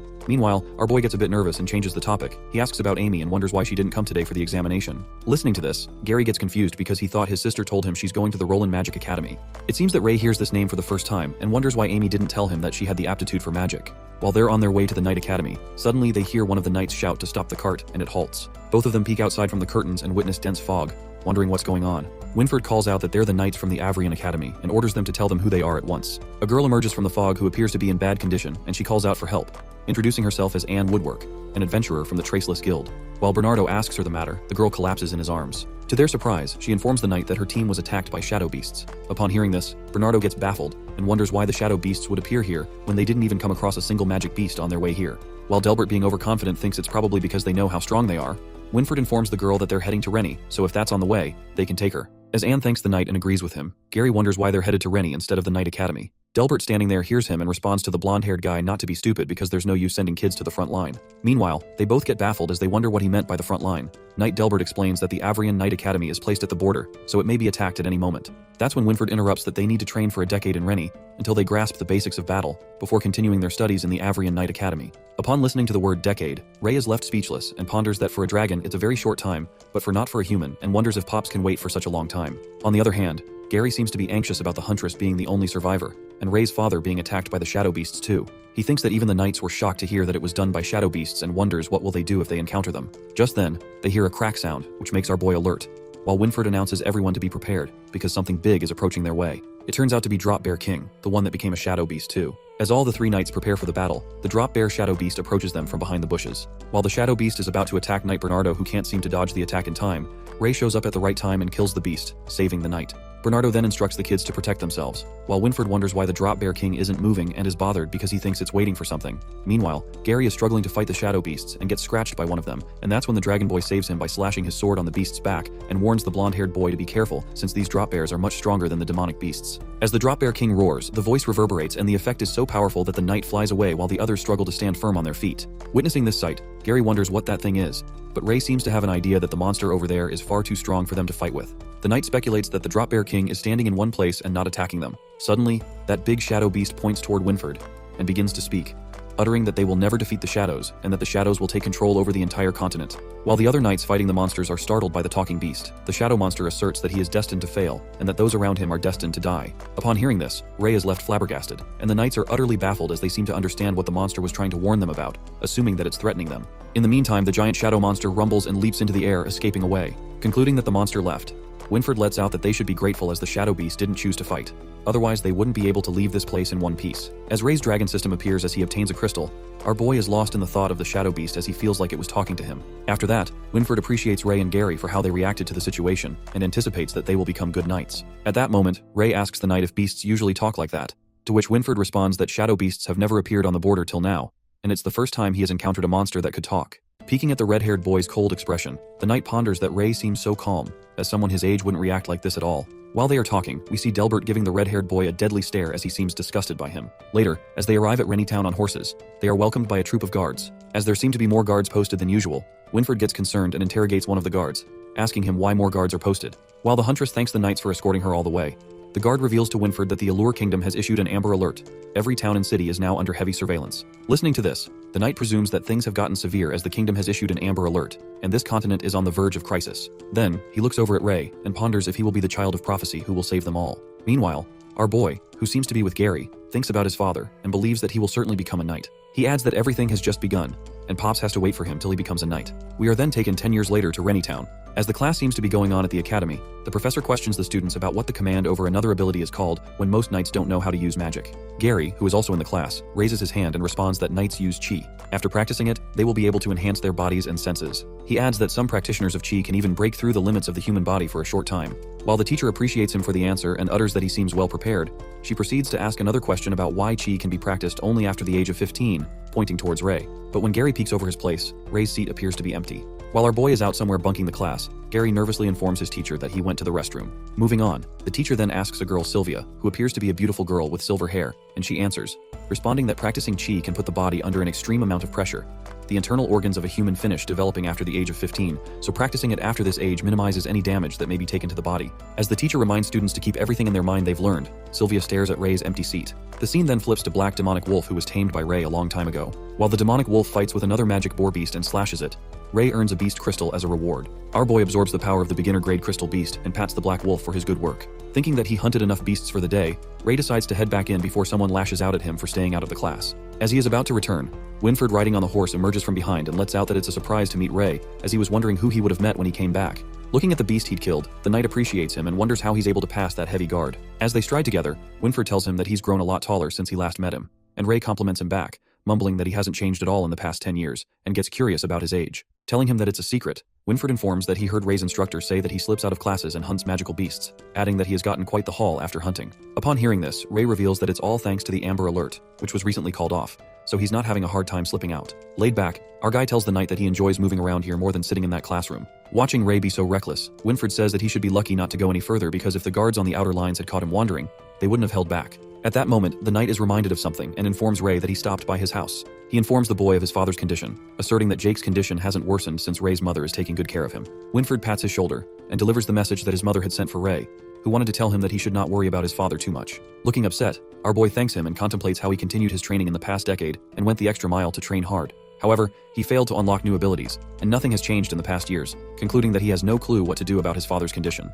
That's when Winfred cheers him up, tapping on his shoulder, and grips him tightly close to him, making our boy flustered. Walking towards the town, the knight tells Ray to buck up as they are going to head out for Avrian Academy tomorrow, and expresses his excitement to see other kids there. Later, at the Rennie Town entrance, we see the instructor shouting at the guard for letting his student go outside. The guard tries to explain that he had no reason to stop the student from going after the Amber Alert was released, adding that he wouldn't go much further. In the meantime, Winfred and Ray walk into the hall, and they witness Alan, the instructor, grab the guard by the collar and make it clear that the red-haired boy is special, so they need to know where he is at all times. As Winfred calls out his name, Alan, who already seems annoyed about Ray's absence, turns back and notices his special student alongside the knight. Testing his last nerve, Alan's blood begins to boil and he lashes out at our boy. He bursts out of anger and lets out that he warned Ray not to leave his line of sight, but still, he slipped out of the academy without permission, and how many times it has been this month, calling him an idiot. While our poor fella is freaked out, Winfred nods from behind and thinks it serves him right as he has it coming. As the angry instructor smacks Ray's head, our boy mutters that it's been a month since the alert lifted, so he can do whatever he wants, adding that Mr. Allen is too much of a stick in the mud. Meanwhile, Ray hides behind Winfred as he gets a nice beating from Alan. Our boy lets out that he will be leaving soon anyway, and after that, his instructor will be free as a bird. Pissed off, Alan clarifies that as long as Ray is his student, he isn't allowed to skip class, while Winfred tries to stop them as they continue to bicker. After that, we are taken to Rennie Town Square, where the head instructs the students to gather at once, as they seem to be calling an emergency meeting. As they all gather, Ray returns with a bump on his head, and Gary asks him how he came earlier, assuming he got caught this time. While our guy tells him he got unlucky, Sylvia furtively peeks at him and starts to blush. After summoning all the students, the squire named Lancy informs them that he will bring all of them to the Avrian Knight Academy, and the entire journey will take about 7 days. Looking drop-dead serious, Lancy warns the students if they don't want to get in trouble, they will have to listen to his orders. Later, the guard asks Winfred if the path to the academy has been decided. As the knight notifies him that they will go past the swamp, the guard panics and lets out that it's too early for the children to go through that tough path. Upon hearing this, Winfred looks over at all the students and asserts that they are bound to face some challenges to become knights, adding that they are not the only ones who are getting tested. The next morning, all the students prepare to go to the Avrian Knight Academy as they depart from the Rennie Town gates in the carriages. While Ray seems to be snoring, a bald red-headed boy named Kyle wonders why they didn't use teleporters as they can get to the academy immediately if they use it, and some other boy lets out that they would have spared the trouble if they teleported there. Upon hearing such blabbering, a boy named Dan responds to him that it is because the Avrian Knight Academy doesn't have a teleporter, calling him an idiot. As Kyle assumes that the Avrian Academy is on the same level as Roland Academy and asks if they can't afford it, a voice echoes from somewhere that utters that someone hasn't been paying attention in class, referring to Dan and Kyle. It appears to be smartass Sylvia who elucidates that the Avrian Academy is right on the border, so not only does it have to stand against foreign invaders, but also shadow beasts as well. She further adds that if they install the teleporter in a place like that, there's a high chance that the invaders would teleport anywhere they wish if the Academy's guard were broken, as the teleporter would be an open invitation to them. As the students are left surprised to hear such information and think if it was taught in class, Sylvia turns pink as she looks at Ray. However, she nervously turns away when Gary catches her looking this way while our boy dozes off on his shoulder. Later they arrive at the castle ruins near the swamps, and the students are instructed to set up their camps as it appears to be dawn already. Setting up their camps, Gary informs Ray that the silver-haired girl has been looking at him. Wondering what there's to look at, Gary tells him to look behind if he doesn't believe it. That's when they both turn around and discreetly look at her. Sylvia, who's peeking at her crush, gets caught red-handed and freaks out as she goofs up with her camp. As his friend turns out to be correct, Ray assumes that it's because of his red hair. But Gary reminds him that there are many red-haired people here, like Kyle, Ian, and the twins Sloth and Badger. Agreeing that he's got a point, Gary makes a sneaky face and asks Ray if he will ignore it because Sylvia is a super pretty girl, but our boy seems to be not interested in her. In the meantime, Dan sneaks out and comes behind the castle ruins, calling his friend Monk. Walking behind the castle ruins, they both are left disgusted by a pungent smell that smells worse than dead rats, presuming where it's coming from. Looking at the terrifying swamp, Dan lets out that he can't even see the end of this sticky place. As Dan and Monk look around the area, Lancy sneaks up on them and informs them that it's a swamp. Scaring the life out of them, Lancy gives them a death stare, alerting them both that if they don't want to get their legs bitten off by sharp worms in that swamp, they better set up their tents and sleep. The night falls and the fire crackles. Ray sneaks out of the castle without the guards noticing and wonders that he did some scouting during the dinner time, concluding that he can slip away without having to deal with the guards. As Ray is about to leave, someone grabs his hand. It turns out to be Sylvia who asks him where he is headed at this time of night. Telling her the truth, our boy responds that he's going to hunt magical beasts. Concerned, Sylvia utters if he has gone mad and reminds him that this isn't around Rennie anymore. She continues to warn him that he can even encounter an intermediate rank beast, adding that the knights won't even have time to save him. Jerking her hand away, Ray tells her that he's going to be fine, and he can deal with the intermediate rank beast as it's not a problem for him. Watching him act this way, Sylvia gets sad and he leaves for hunting. The next day the sun rises. The knights wake everyone up as they jerk the curtain away, calling them lazy bones, announcing whoever wakes up last will be punished. Gary wakes up and freaks out when he sees Ray lying with his red eyes wide open. Scaring the hell out of him, Gary asks him if he didn't sleep the whole night. Our boy, who just lied down after an entire night, assures him that he slept well. Mumbling that he's not dumb, Gary realizes that he didn't sleep the whole night and heads outside as he doesn't want to be punished in front of all the people. Meanwhile, Ray looks at this dragon system with a smile and reckons that if he keeps hunting at this rate, he can get to the maximum amount of beginner beast crystals by the time they reach Avrian Knight Academy. And after that, he will be able to absorb the intermediate ones. Later, they continue their journey towards the academy, and all the carriages follow the knights who seem to be leading the way. As they pass through what looks like an eerie forest, Winford stops as he senses something ahead. Sensing danger, Winford nods to Lancey to leave the area, as now the students will face a challenge on their own. Suddenly, something starts popping out of the ground, making the carriages out of balance. While Gary wonders that it's too quiet outside and Ray nods off, the horse screams as it is attacked by something. It emerges that the sharp worms have halted their way as they barge into the carriage. While the sneak attack of the worms frightens the life out of some of them, Gary and Ray prepare for the battle as they pull out their swords and start slashing the monsters. As the worm creeps towards to attack a girl, Gary leaps in front of her and rips the monster with his sword. Witnessing so much blood pouring out of the worms, some of them tremble with fear. While Gary speculates that sharp worms appear in swarms, so there's going to be more of them, he instructs others to not let their guard down and get off the cart. As the other students join in to help him, Gary commands them to fight in an open area and to make a team of 3, staying back to back so that there aren't any holes in the defenses. Meanwhile, Kyle, who seems supercharged to kill the worms, Ray presumes that they are getting a little too excited and activates his dragon eye. Watching all of them immersed in the fight, our boy reckons that all the sharp worms are beginner rank magical beasts, so he has nothing to worry about. As he thinks, his eyes land on the top of the cliff, where he notices the 6 knights who left the group earlier. Our boy, who seems to be going to sleep in the carriage, is spotted by Dan, who asks him where he's going and tells him not to break the formation. Letting out a big fat yawn, Ray says that those are beginner rank monsters, so they won't need his help, and with him gone, the numbers will be just right. While the knights observe the students from above the cliff, they assume that Ray is scared of the monsters, and he will only get a red belt. The other knight points at Gary, who seems to be doing pretty well, and explains that he attacks with no hesitation and kills with a single swing, adding that he consciously controls his body so that he moves a little without wasting any moment. Anticipating that Gary will get a white belt, Winford points at Sylvia and concludes that she doesn't attack proactively, but is extraordinarily observant. As the other knight compliments that her stance is perfect, Sylvia impressively dodges a sharp worm and slashes it with her sword. Observing her moves, Winford lets out that she's steady, and once she finds an opening, it's over for the enemy. Lancey, who seems impressed by Sylvia's attacks, says that even her clothes are spotless. That's when something explodes from underground, and it appears to be a giant sharp bug that has emerged from the ground. All the students are terrified of the colossal worm and assume that they have merged to become a big one. Trembling in fear, the worm leans toward one of the kids, who goes weak and trips to the ground. As the worm is about to attack him, Ian, the red-haired guy, leaps in front of him and rips the worm's tentacles with his strong muscles. In the meantime, Ian tears apart the monster out of anger as he shouts that no one is allowed to hurt his comrades. While the twins, Sloth and Badger, join him and slash through the giant worms like pros, Kyle, who seems to be counting how many worms he has killed, pierces through the monster with his sword, concluding that he has killed 45 in total. The knights, noticing them from above, are left surprised as they do not need to do anything to help them. The red-haired kids seem to have done a pretty good job of killing the monster except Ray, and they almost seem to be done. After the red-haired kids are done killing the worm, Ian asks his teammate if he's okay, and they are all relieved that the monsters are finally dead. Keenly observing the students, Winford speculates that Ian is not only physically strong, but also knows how to care for his teammates, and he's a gem. On the other hand, there's Ray, who's dozing off on the carriage and doesn't care about anything. After that, they all get inside the carriage, and Gary asks Ray why he didn't join them in the battle. He informs him that it's dangerous here, and if anything happened, no one would have been able to save him. Stretching himself, our guy tells him he was too sleepy and the knights were watching over them anyway. While Gary admits that he's a lone wolf now, Winford is baffled and reckons who the child of prophecy will be. After that, as they continue their journey to the academy, Kyle is proud of himself for killing the monsters, and Dan appreciates his good job. Assuming that they will become actual knights before they know it, Dan dreams of getting a white belt if they are lucky. Shocked, Gary, who doesn't seem to know what a white belt is, asks him about it. That's when Dan reveals that all the knights are ranked differently, and the ones following them are the white tassel protectors, who are high-ranked knights. He adds that these knights have gotten white belts at one point, which means that their skills have been recognized through tests and trials. Dan then discloses that there are green and black belts that symbolize different skills. However, the red belt depicts the lowest ranked knight. Upon hearing this new information, our boy gets wide awake when Dan lets out that the red belt is given to those who don't do well in the tests. He further elucidates that knights who get the white belts will be given personal instructors along with other rewards and resources. Meanwhile, red belts aren't as lucky because they will get basic training, but no one will pay attention to them. They can do whatever they want, and since the academy has given up on them, they can wander off anywhere. However, Ray is delighted to hear about the red belt and presumes he can do whatever he wants once he gets one. This means he will have all the time in the world to hunt magic beasts, and he will acquire higher ranked beast crystals and abilities rapidly. High-spirited, he clenches his fist and believes he needs to do his best to get that red belt. The next scene takes us to the Avrian Knight Academy, where the students finally arrive after a long journey. The sight of the academy hooks the students. Getting out of the carriage, Gary thinks it's cool, while our boy is left stunned to see a vast, beautiful place. The Avrian Knight Academy appears to be a huge castle with colossal gates. The students are left in awe, as the place turns out to be just like they thought it would be. They mumble that this academy is a city with only knights living there. Amazed by the mana crystals placed throughout the academy, the students reveal that Avrian's energy source comes from mana crystals, and not a single torch is used for lightning.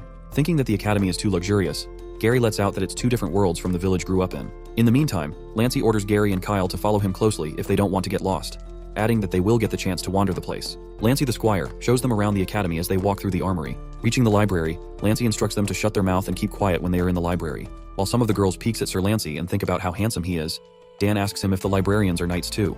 The knight utters that all the graduates of the Avrian Knight Academy need to volunteer in the city for 2 years. Then they are allowed to either stay or leave. Before they head to the dorm, Lancey shows them the last point of their tour, which somewhat looks like a cemetery. That's when Lancey unveils that this place holds the remains of the knights that have fought or died for the Allure Kingdom. He adds that he has come here to remind the students that war has never ended, and they have to remember that as knights their first duty is to protect their home. While the students chant they will fight to protect their home, Ray quivers with anger and reckons how dare these humans use the bodies of dragons as materials to make their armors and weapons. At that moment, Sivlia raises her hand and asks the knight about the sculptures and who they were made after. Lancey responds that these sculptures were made after the founders of Avrian Knight Academy, known as the legendary Dragon Knights. As the students start to chatter and ask questions about the Dragon Knights, Lancey informs them that they will know when they will study the Academy's history. While the students head back to their dorms, Ray loses his cool and Gary calls him out. Activating his dragon eye, Ray witnesses a tomb below the graveyard and senses something is alive down in the tomb. As they walk towards the dorms, Gary wonders who they will be living with and hopes they live with easygoing people. Meanwhile, Ray, who seems to be zoned out by his thoughts about that thing alive in that tomb, speculates that it was not a magical beast's energy, but something really strange. But his moment of contemplation is interrupted by Gary, who asks him if he even listened to what he said. Ray responds to him and says that he was talking about roommates, and at that moment they arrive at their dorm. It turns out they are in the same dorm, and gets curious about who else will be joining them.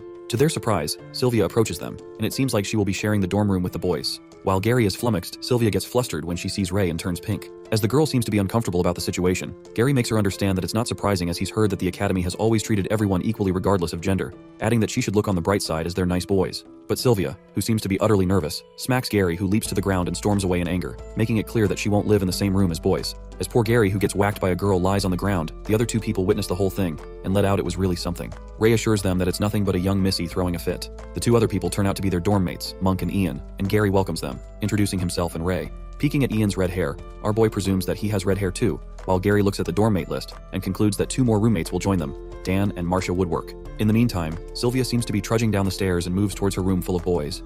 She gives the boys a terrifying stare and warns them not to enter the room as she is going to change clothes. While the boys are disowned from their dorm, Gary says that he knew that they wouldn't allow her to change dorms, and in that moment, Dan joins them. Asking the boys why they're still standing outside, Gary lets out that they were waiting for him as they found a big cockroach in there, adding that they are looking for someone to deal with it. Upon hearing this, Dan gets all fired up and utters that how can these future knights be afraid of a measly cockroach and show them how it's done. He bursts open the door, while the boys are shocked and try to hide their laughter as they've pulled a dirty prank on their new roommate. The next scene takes us to the dinner hall where everyone seems to be stuffing themselves. Dan, who got tricked by his roommates, asks them if it was fun as now he has pissed off that girl and she can even try to kill him in his sleep, calling her a walking bucket of gunpowder. While Dan has a slap printed on his face, Gary lets out that it would be nice since many people don't even get the chance to talk to her.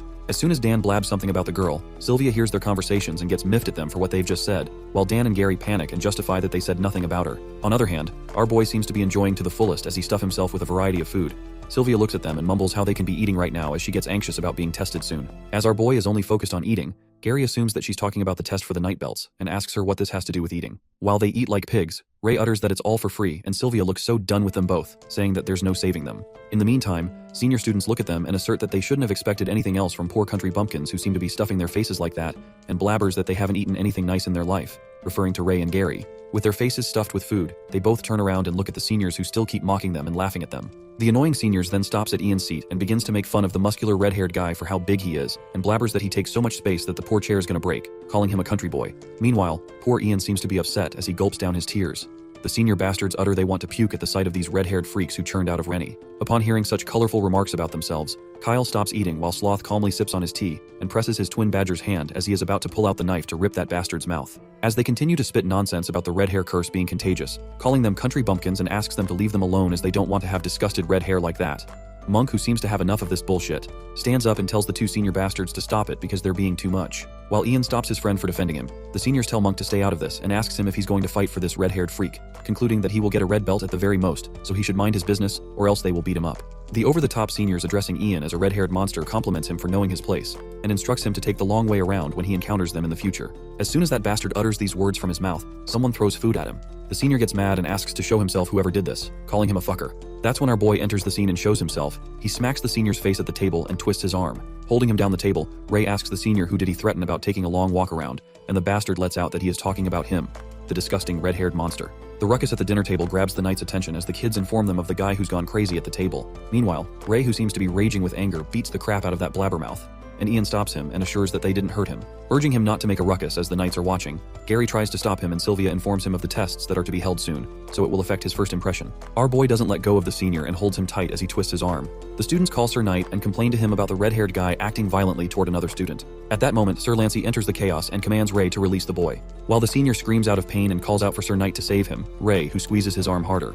As Lancey again commands Ray Talon to stop, our guy confesses to Ian that this is something he learned growing up, that when someone wants to take advantage of him or treats him like shit, it's important to show them the consequences of their actions. It seems like Ray has broken his arm, and the students are left in shock at the scary sight of the red-haired guy. Finally releasing the boy, our boy points at the senior and tells Ian that people only learn when they teach them a lesson. On the other hand, Lancey, their supervisor, glances furiously and asks Ray why he didn't listen to his orders. With a sneaky smirk, our guy apologizes to him and responds that he thought out of all people his teacher would understand what it would be like to hear problems that only he wants to hear, just like him.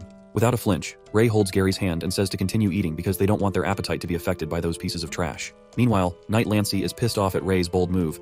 The whispers begin to initiate about the seniors starting the fight first, and adds that they've always been bullying people, so it was about time that they got humbled and got their butt handed to those red-haired fellows. After that, the three commanders arrive at the academy, and the students assume they are preparing for the test. Winford commands everyone to keep quiet as he welcomes the head of their academy, the 6 elders. The 6 heads of the academy emerge in the hall, wearing cloaks and hiding their faces with masks. Watching the heads, the students start to get nervous and wonder if this test is that much of a big deal, as they've heard of the 6 elders watching the test before. As Ray witnesses the 6 elders as their footsteps rumble, he ponders if these 6 people are way too strong, just like the humans who killed him and his dragon kind. While he snaps out of it, Winford continues to elucidate that these 6 elders as witnesses will be testing their new knights-to-be, and according to the test results, they will be given belts of different color that showcases their abilities. He adds that if the students don't do well, they will get a red belt, which means more like they've failed in a sense. But Winford encourages the students with a pleasant smile and urges them that even if they get a red belt, they will still have a chance to stand where he stands today. Stirring up their spirits, Winford utters that every single one of them standing has shown their talent from the day they were picked at the age of 5. He motivates them not to give up, as their future training will help them hone the talents they have. Our boy peeks at Winford and ruminates that he's encouraging and positive as ever, and gets a little anxious as he thinks how would he react when he sees him get the red belt. Later, Winford finishes up his speech and leaves the rest to Lancey. While Lancey assures him that he will do his best in the duties, he looks over at Ray and gives him a deathly glare. In the next scene, Lancey announces the trials with 5 different stages, as they will be testing different aspects of the knight's overall ability, including Stone of Power, Blazing Inferno, Undetected Passage, Eye on Precision, and Will of Truth. In the first stage, the Stone of Power, Lancey explains to the students that they just need to push the big rock, and once it reaches the goal position, they will be done with this stage. Everyone has 2 chances, and if they fail their first try, they can use the pair of magic gloves on their second try. It will increase their strength and aid in passing this stage, although using it will also affect their evaluation, so they have to keep that in mind. Gary whispers to Ray that the test looks pretty easy, and the red-haired boy thinks it's a piece of cake for him. But our boy mumbles that he thinks someone doesn't want him to pass the test, which leaves Gary to wonder what he means. At that moment, Lancey makes an announcement just before the test begins, asserting that as the proctor of this test, he rejects Ray Talon's participation. Meanwhile, Ray doesn't seem to be affected by this and confidently crosses his hands over his chest.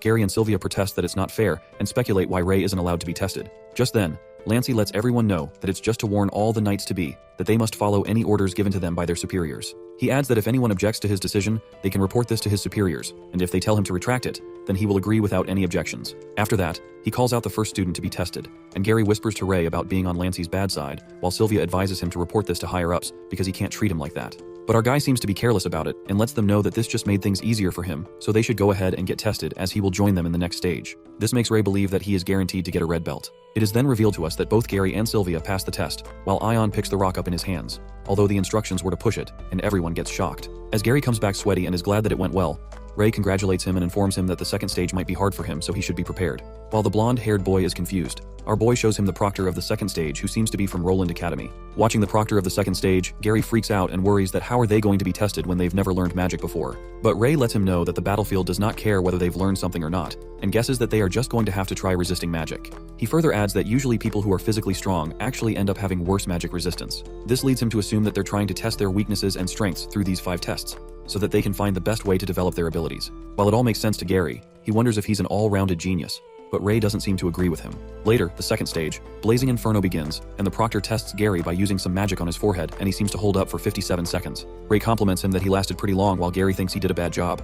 But Dan encourages him that only a single minute passes in the outside world for every hour in the illusion created by that mage after all.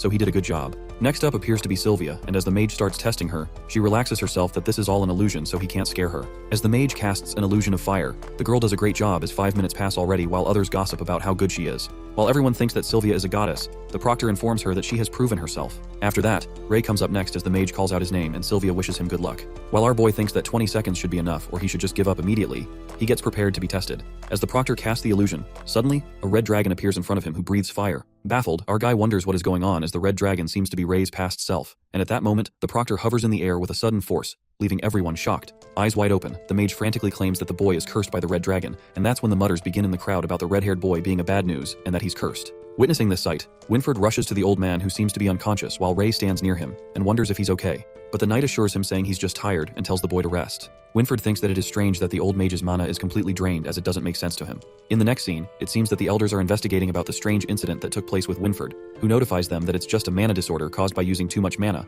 and the mage will be able to recover after some rest. This explanation doesn't seem to satisfy the elders, therefore they question how the mage from renowned Roland Magic Academy be drained of his mana after a test of degree, while others speculate if it is because of the mage spending too much mana on testing the students. Winfred informs them that the mage is resting for now, and he will continue to investigate this matter. He further suggests having another mage take the proctor's place for the remaining tests, and the elder agrees with him. However, as the knight leaves, one of the masked elder calls an armored guard knight and whispers something to him, and the guard assures him that he will have it done immediately. The elder then looks at Ray Talon from afar, who seems to be walking towards his friends. After that incident, Ray asks about the mana disorder, and Sylvia explains to him that it's when a mage doesn't have any mana left, but forcefully casts a magic spell so it ends up backfiring on the mage's body.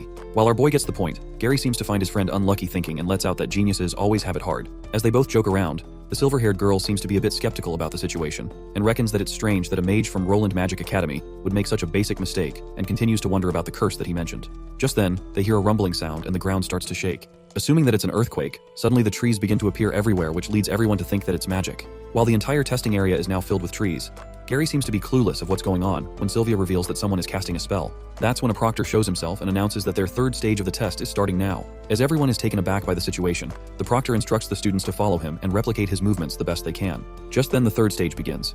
Gary seems to be in disbelief about the test starting now. At that moment, the proctor starts to move already with an impressive speed and the students follow him. While poor Dan, who's still in denial, cries out about his classmates being this fast, Gary challenges his friend that he will not lose to him today, and Sylvia follows behind him, leaving him behind as no one is going to wait for him. On the other hand, the instructor ruminates that he's probably going too hard on those kids, and maybe he should wait, but as he looks behind, he's shocked to see the kids catching up to him. The proctor seems to be impressed while Gary informs his classmate Monk that they're about to catch up to him since he's been ahead from the start. The proctor seems to have underestimated the kids and realizes that there's no need to take it easy, challenging the kids to catch up if they can. Meanwhile, the kids follow the proctor. Ray admits that he's not good at this because he used to move with all his 4 limbs. He then witnesses the arrows coming in their direction and alerts everyone. It turns out to be another proctor who shoots arrows at them. The girl proctor lets out that the third stage proctor didn't have to hold back that much since there are too many kids, but he assures her that kids are pretty good and she'll see. The girl proctor then orders the kids to keep following him, or else they lose him, reminding everyone to grab a bow. As they all wonder about the bow, they come to realize that they're being tested for the 4th stage as well. While Gary wonders if they're testing them on the accuracy with their bow, Sylvia agrees with him, and they all move ahead. The proctor of the 4th stage announces that the targets have been set up in the forest ahead, and they will pass after hitting 3 targets under her interference. That's when the 4th stage, Eyes of Precision, commences, and our guy thinks he's fine with getting a red belt, but he doesn't want to come in last either. Therefore he decides to show off a little as he activates his dragon eye. As soon as he activates it, in a flash, an arrow with magic moves towards Gary's direction and Ray immediately senses it, pushing his friend out the way. Ray realizes that he can't dodge the attack in time, but luckily another arrow hits the one that was attacking them. Our boy senses danger and ponders that this arrow is too strong for a single test as it was a close shot. Just then, one of their classmates, Marcia, saves them and questions them if they're okay, while Gary thanks her and compliments her that she's good. Marcia mumbles that she is glad that she was close to them, or else she isn't quite sure if she could have done it. After that, Ray senses more arrows coming and warns everyone to be careful. All of them dodge the attack. Meanwhile, our boy grasps the situation and senses that something isn't right, because the arrows that came at them were enveloped in chi, and are completely different from the arrows the proctor has shot at them. He realizes that someone wants to kill them, or maybe wants to kill him only. Suddenly, another arrow is shot in the student's direction, but Ray watches it and aims his arrow to halt the attack. On the other hand, the 4th stage proctor also senses danger, while our guy who's just about to release the arrow breaks his bow into pieces, leaving his classmates stunned. Feeling that something isn't right, the proctor tries to follow the imposter after she releases an all-out attack, but is shocked at the speed, and the fact that the imposter was able to dodge her attack without leaving behind a single trace. She wonders who in the world wants to attack their students and tosses the arrow out of the tree. The proctor then assures the students that her arrow accidentally went astray, and instructs them to continue the test. Ray realizes that the proctor clearly didn't shoot the arrow and that she's just trying to reassure them. While all the students continue their test, our boy speculates if someone dangerous has managed to sneak in here. Upon finishing their tests, they find Monk along with the 3rd stage proctor waiting for them. while Gary and Ray inform Sylvia about the incident that took place. That shocks her that something like that happened, suggesting they should report this to the Knights. But Ray thinks it's better not to tell them, and Gary agrees with him because the proctor just now didn't tell them the truth, and while she could have been trying to reassure them, she might have been trying to hide something too. Gary further lets out that if someone is really trying to cause them harm, then that person must be someone who could enter the venue, which means the person that attacked them could itself be a proctor or a knight. Hearing this, Sylvia seems quite worried about this matter and asks the boys about what they are planning to do now. Ray informs her that they will wait for things, although he gets curious about that bastard who was trying to kill them. It appears that the intruder tries to scamper away after throwing away his bow, but is caught red-handed by a girl proctor who orders him to stop right there. As the intruder stands still, the proctor aims the arrow at him and asks him why he attacked the new students. Threatening the guy with the arrow, she makes it clear not to make movements as she can kill him at any moment. However, the intruder puts his hands on the sword, but the proctor threatens him not to move as she can shoot him down on the spot. The guy glares at her, and at that moment they start attacking each other. The next scene then takes us to the fifth and final stage, Will of Truth, to test the students' willpower and their QI manipulation. Holding the sword, Delbert informs everyone that the sword is made from an ultra beast crystal from a firebird, and it releases flames when they hold. He further reveals that the kids may not have learned how to use QI yet, but they can try controlling it with their willpower by concentrating their spirit. He then calls the students, and the first one appears to be Ion, the red-haired masculine boy. As Ion comes on the stage looking anxious, he holds the sword and a big flame appears out of the sword, turning his face black. As Lancey is startled by the sight, he calls on the next student. The scene then flips to Elder Gibby, who seems to be having a conversation with the intruder guy. The elder seems disappointed as the guy not only failed but also got caught by a proctor. While the guy apologizes, Gibby confesses that he never expected to solve this issue immediately. He then wears his mask, with which the user is able to change their appearance, and mumbles that he's glad that at least it has sent a signal to their followers that the Pureblood Guild has never disappeared. On the other hand, Gary goes up on the stage and flawlessly controls the flames as he holds the sword. Meanwhile, our boy goes on next. Sylvia asks Gary if Ray is actually strong. Listening to this, Gary thinks for a while and reveals that Ray is extremely strong. But the others don't seem to believe him since his first 4 test results were terrible. That's when the blonde-haired guy lets out that he remembers the last time he fought with Ray. He won easily, but 10 years ago, when he was attacked by an intermediate-ranked demonic wolf, Ray was the one who saved him and defeated it. While the other classmates seem to think of it as a joke since they were just 5 back then, and assume that it must have been a big wolf instead of an intermediate beast, Sylvia wonders if Ray is actually strong, and why does he hide his abilities. After that, the test is about to begin when our boy grabs the sword, and suddenly the dragon system appears, notifying him if he wants to absorb the ultra-grade beast crystal. It looks like no flame comes out of the sword, and the gossip initiates among the students as they mutter that accidents always happen with this guy. They are surprised to see that the sword is not even glowing anymore. While our boy swings the sword left and right, wondering if it's broken, Delbert is left in disbelief and snatches the sword right out his hands. Witnessing no flames coming out the sword, Delbert seems to be frightened as he cries out that this weapon is created from Ultra Beast Crystal and is a treasure of the Allure Kingdom. He grabs the red-haired boy by his collar and blames him that he did something to the sword. But Ray, who seems to be clueless about the situation, justifies what possibly he could do to the sword, since this is a weapon made from Ultra Beast Crystal. He also mentions how Delbert has been staring at him like crazy, so he wouldn't dare to do anything. As the knight rages with anger, and before he could say something, the armored knight interrupts him as he indicates to him about an urgent report. He whispers something in his ear, and Delbert is flabbergasted after hearing the news. He then immediately announces that all the tests have ended, and the kids can return to their dorms now. The kids take a breath of relief, and it is mentioned to the kids to appear at dinner time as their belts will be given to them. As the students get excited about what belt they will be given, Ray hopes on getting the red belt. However, something else seems to bother him as he manages to hear the conversation between the knights about the proctor of the 4th stage being found to be killed. Furthermore, Winfred, who's present on the crime scene, is informed by the armored knights that when they found her, she was already dead. But what shocks them even more is knowing that her body is still warm, which depicts that it hasn't been very long since she was killed, which leaves him to wonder who can do such a thing. The knight then announces to inform the elders immediately. The next scene takes us to the elders' meeting room, where the armored knights inform them about the dead body. They reveal that the proctor seemed to have been killed with a single attack, which means the perpetrator must have been fairly skilled. The guard lets out that they noted something strange, which is that none of the alarms set for intruders were triggered, to which one of the elders responds that it seems like an internal case, since there have always been rumors about certain groups after all. The elder wonders if it is the Pureblood Guild or the Dark Guild, while the other think it's outrageous as the captain of the Green-Belted Knights was killed in an exam, so they should get to the bottom of this matter. Waiting for the head elder of what he thinks of their decision, the head warns them that not a word of this incident should spread outside these doors, and orders the knight captains to continue investigating to find the culprit. As it is dinner time, all the students are gathered to receive their belts, and everyone gets nervous. Meanwhile, Gary and Sylvia seem to be talking to a girl named Marcia Woodwork, and the silver-haired girl gets happy to finally get a female roommate. Concerned about her surname, the blonde-haired boy asks Marshall if she happens to know Anne Woodwork, and it turns out that she's her daughter. On the other hand, Ray is immersed in his thoughts about the proctor who was killed, and assumes that it's definitely not done by someone common, but one of the higher-ups. Thinking that it could be the commanders or the elders, our guy snaps out of his thoughts when Gary interrupts him and asks him if remembers the adventurer they came across on their way to Rennie all those years ago. He goes on to tell him about the woman they met turns out to be Martha's mother, and wonders what a coincidence this is. But Ray doesn't seem to listen to anything he has said to him, which makes Gary mad at him, and notices that he has been zoning out lately. Meanwhile, Sylvia reckons if he was still thinking about the person who shot the arrow, Gary pinches his cheeks as hard as he can, and that's when Ray mutters that he was thinking why that sword on the 5th test didn't respond to him. Our boy refrains from informing them that the proctor was killed, as it would only become more dangerous. While Gary pinches his cheeks, the silver-haired girl seems to find it strange and utters how unlucky Ray is. As she is about to say something about what happened to him at the 2nd test, the Knight Commanders arrive at the spot. Winford announces that they are going to hand out to them their Knight belts, so he orders the students to come up when their names are called. The first one to be called upon is Gary Blueblood, and as he confidently walks through the hall, the students whisper how he was the best among them all, predicting that he will get a white belt. While some say the one who did best is their goddess Miss Sylvia, and others think they both will get a white belt. While some of them root for goddess Sylvia, they conclude that they both will get white belts. However, after the consideration, Winford declares that Gary will be given a black belt. As he receives his belt, the blonde guy seems to be disappointed, and the whispers begin to circulate about him.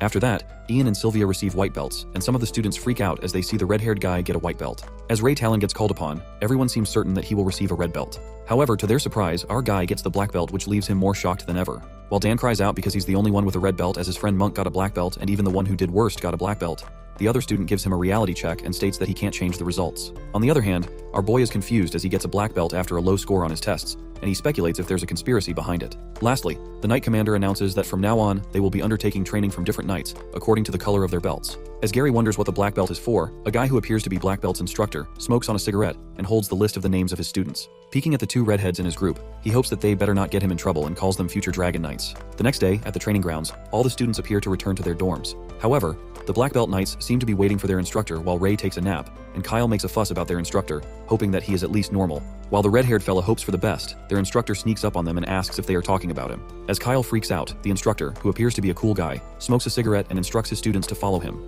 Meanwhile, Ray, Kyle, Gary, and Monk walk in awkward silence. Kyle asks them if the instructor has mentioned his name at all. Assuming that he didn't mention his name, Gary tells him to ask the instructor himself. Without any reluctance, Kyle enthusiastically asks the instructor how they should address him, and our boy peeks with astonishment at how straightforward he is. The instructor, walking ahead of him, waves his hand and tells his students to call him K. Upon hearing this, Ray wonders about his weird name, and Kyle assumes it is not his real name. Going on their way, they encounter Delbert, who seems to be approaching him and greets Sir K. Already being pissed at our red-haired boy, Delbert pities the Black Belt's instructor for getting 2 red-haired kids and mocks at Ray Talon, uttering that he must be over the moon for getting a black belt. The knight further adds if he were allowed to make decisions, he wouldn't have someone like Ray to enter in this academy in the first place. But our boy doesn't hold back and responds to Delbert, saying that it's a bummer as he isn't allowed to make the decisions. Testing his last nerve, Delbert, who seems to be hopping mad, instructs Ray to stay within his limits, reminding him that he will be keeping an eye on him. As Knight Delbert is about to smack him, Kay interrupts him with his sword and reminds him that Ray Talon is now a member of the Black Belted Knights, so it wouldn't be good if they let discrimination cause bad blood between them. While the sword holds back Delbert, he smirks and presumes that everyone will find out that their prophecy about Ray is wrong sooner or later. After that, Delbert, who seems to be pissed off, wishes him luck while the students are left baffled and start gossiping about the prophecy thing that the knight mentioned, wondering if they have ever heard about it. While Kay infuriatingly stares at Delbert as he leaves, the instructor asks the student knights to follow him and takes them to a place within the castle, informing them that this is where they will have their special training from now on. As they arrive at the chamber, it emerges to be a pitch-dark place, and the students are startled when they witness an ominous wind blowing towards them as they struggle to open their eyes. Noticing the ramshackle and the dark place, the eerie silence scares the pants off Monk and Kyle, who wonder where Sir Kay went, adding that they didn't notice him as he disappeared out of the blue. While the others panic, Ray activates his Dragon Eye and speculates that the instructor is gone, as he can't even find him with his Dragon Eye. Unable to see him, Gary asks Ray if he can see their teacher, but our boy informs him that he can't spot him at all. That's when Kay furtively creeps up on them and scares the life out of the 2 of them as he holds them from behind. Holding the candle, the instructor reveals that they will be training in complete darkness to improve their abilities further and polish their senses. He adds that they will train here until they become one with darkness and turn it into their sharpest weapon. Upon hearing this, Gary, who seems a little worried, asserts that he has heard that Black Belted Knights will be consigned for assassination missions in the future, asking Kay if it's true. While Ray realizes that his friend is worried about the assassination, the instructor, puffing on his cigarette, says that they have gotten abilities that make them more suited for assassination missions than others. He concludes that Gary has to accept this fact, even though he doesn't want to, as that's how things will be. Looking disgruntled, Gary questions why they can't fight fair and square like the others.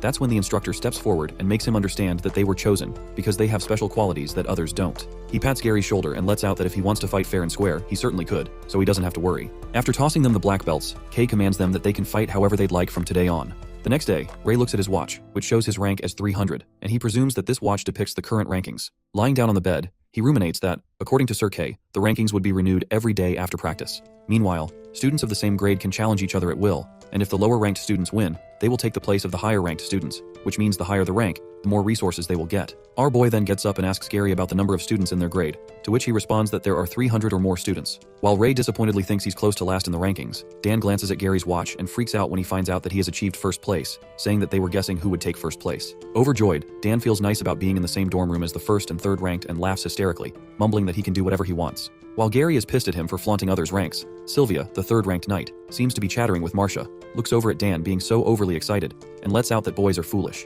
After that, Ian asks Monk why he looks so happy. Monk stares at his watch as he is ranked 65th and gets low-key thrilled. High-spirited, he believes he will continue to work and tells Ian that it's nothing. 10 days later, Ray appears to be walking through the hallway and contemplates that he's so close to 100 points for beginner beast crystals. But he didn't get too much from hunting. Reaching his dorm room, he snaps out of his thoughts when he listens to someone arguing inside as the noise echoes out of the room. It turns out Monk frantically argues with Gary as he utters that he can only go up in rankings because of his special training. On the other hand, Gary quarrels with him to prove his points and tells him that he thinks training stuff is a little deceptive as it's useless to him. While Monk angrily explains that special training is not useless. Instead, he's just bad at it. Gary fires back, muttering that he can keep his ranking without it anyway. Watching them argue, our boy gets confused at what's happening, and Dan lets out that he has never seen Monk so agitated. He adds that they're arguing about whether special training for the black belts is helpful, and asks Ray what training they guys did. Regarding the special training, Ray reckons it is a given that Gary isn't good at stealth, assassination, and hiding one's trace, but Monk has shown great talent for it. As they continue to bicker, our boy speculates that Gary is not wrong either. He is better than Monk in all basics, and even though Monk is becoming strong quickly, Gary's still stronger than him overall. Meanwhile, Monk yells that he can't just put down his hard work like that. Gary angrily shouts that he can think whatever he wants as he just gave his opinion. Concerned about them fighting, Sylvia jumps between them and tries to stop the feud, asking Ray to help her. But our guy, who doesn't seem to be interested in their matters, responds that she can fight it out herself, and Dan excitedly lets out that it's a great idea.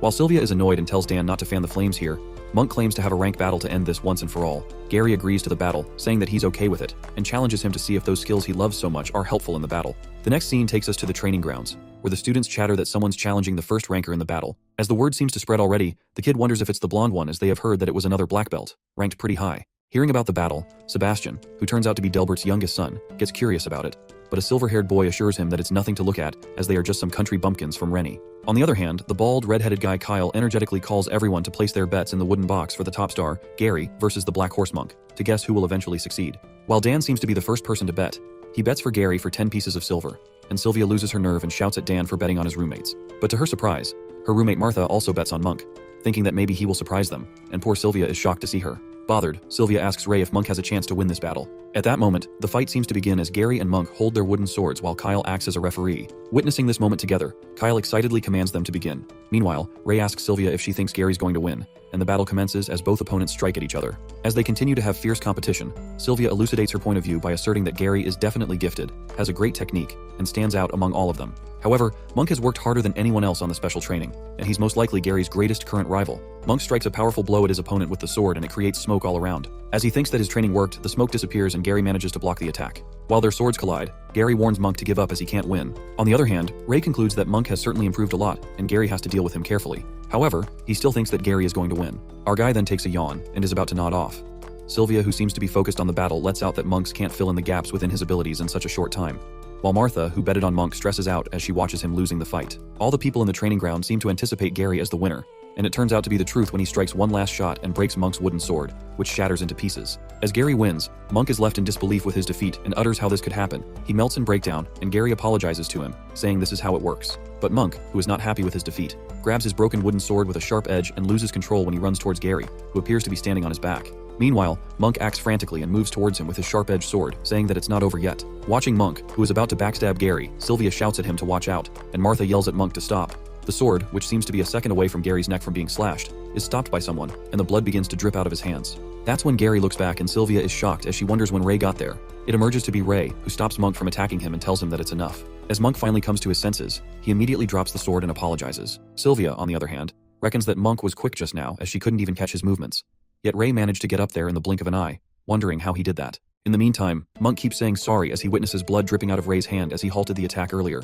While our boy assures him that it's just a scratch, Monk says that he was acting too rash, and that if he hadn't stopped him, it would have gotten worse. Despite the deathly moments, the students who bet on the fight begin to cause mayhem as they ask Kyle who won the battle, predicting it was Gary. Kyle calms them down and informs them that since someone stepped in, the results won't count, and they will get the money back they bet on earlier. But the crowd doesn't seem to take this well when they start cursing him and accusing the red-headed guy of doing it on purpose as they would have won the money.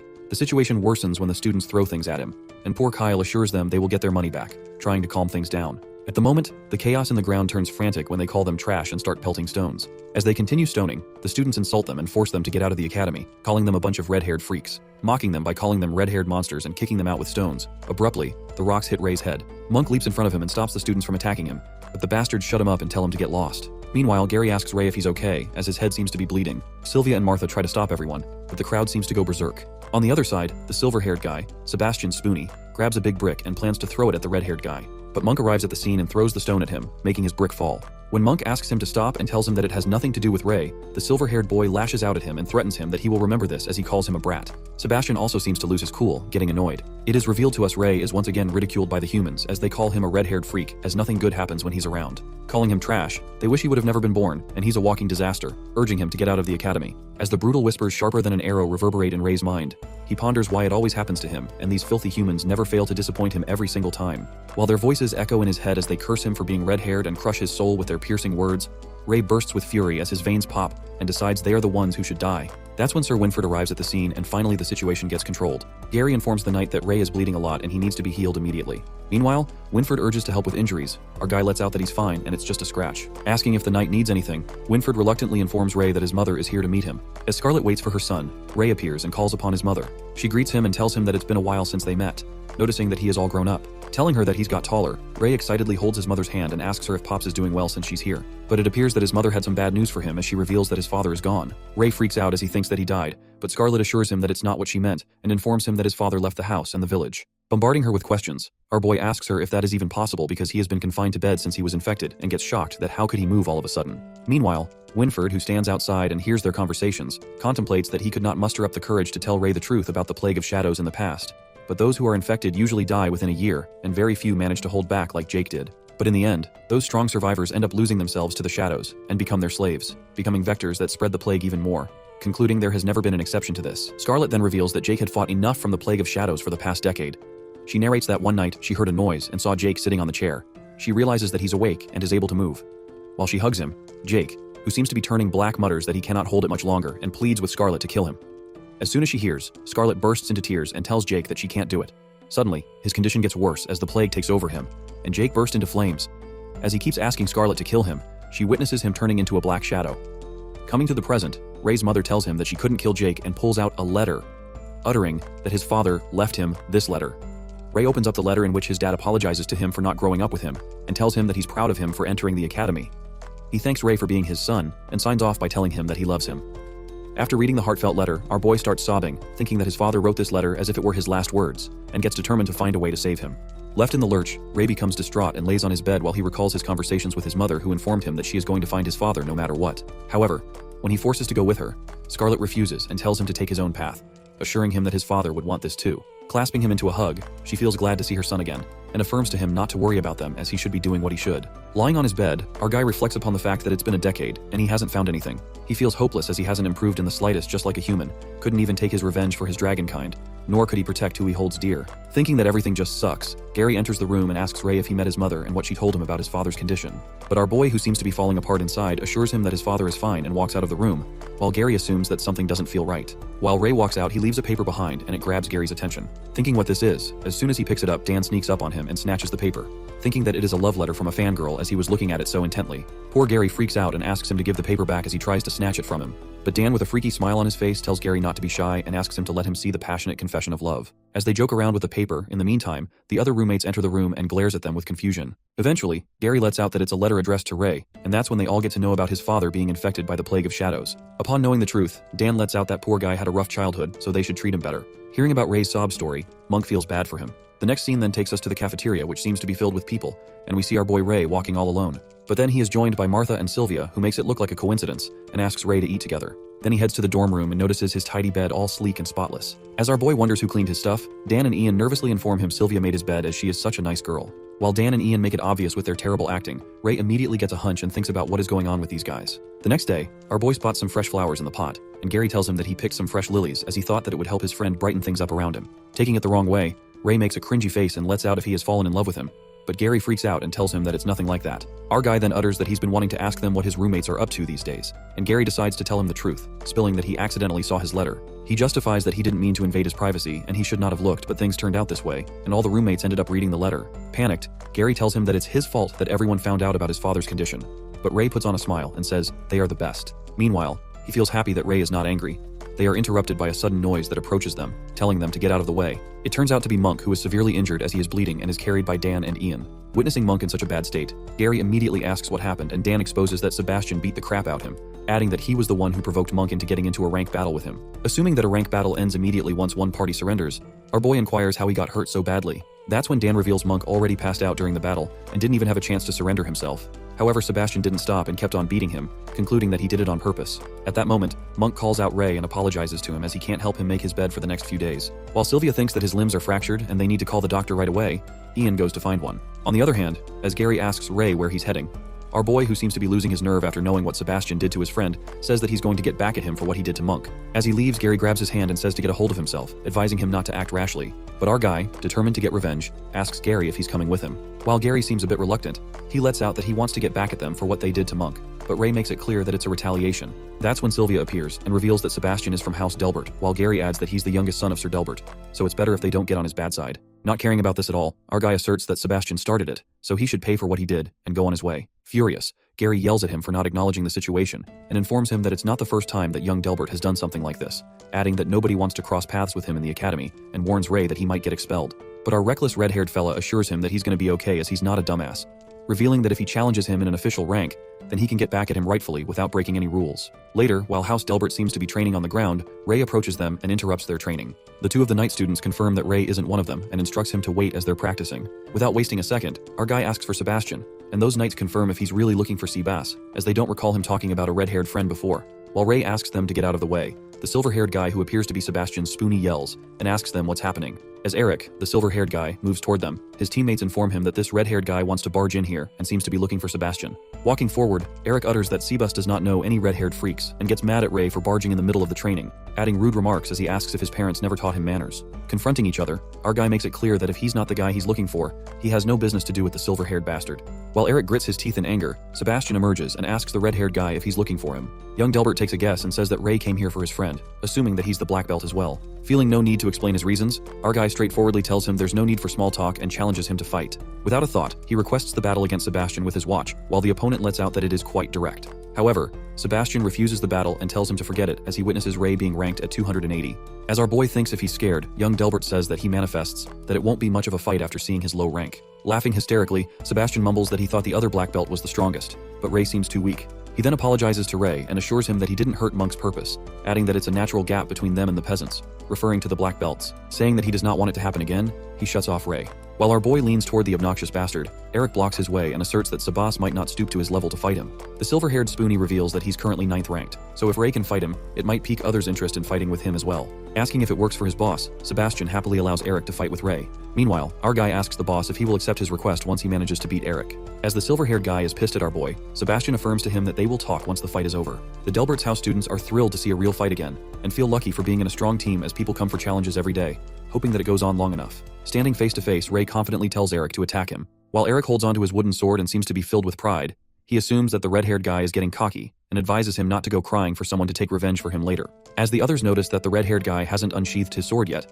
Eric reckons that this is an excellent chance to show him what he has got and thinks of using the stuff Seabass has taught him. On the other hand, the boss, Sebastian, proudly looks at his Spoonie and says that he's bullying little kids again, and the fight finally begins. While our guy is unarmed and stays in one position, Eric makes the first move and leaps toward him as he swishes his sword. He forcefully stabs the sword to hurt Ray. However, to his surprise, Ray dodges the attack like a walk in the park. Leaving his jaw dropped, Eric wonders how he managed to dodge such a quick and powerful attack. Saying it's not over yet, he prepares again to make another strike. As the fight continues, Ray breathtakingly dodges his attacks like he's a friend with the wind as he effortlessly leaps in the air. Stressed out, Eric begins to panic as he ruminates that he's attacking as fast as he can, but Ray still keeps dodging everything. As he seems to give up, in a flash, Ray whacks a powerful punch at Eric, and the poor guy crashes to the ground. Beating the crap out of him, Eric quivers with pain as he gets punched right in the guts. After the silver-haired guy is passed out as the students carry him to the infirmary, Ray asks young Delbert if he's qualified enough to fight with him, uttering what good will come to him if he agrees to fight with him. That's when our guy shows him something that convinces Sebastian to fight with him.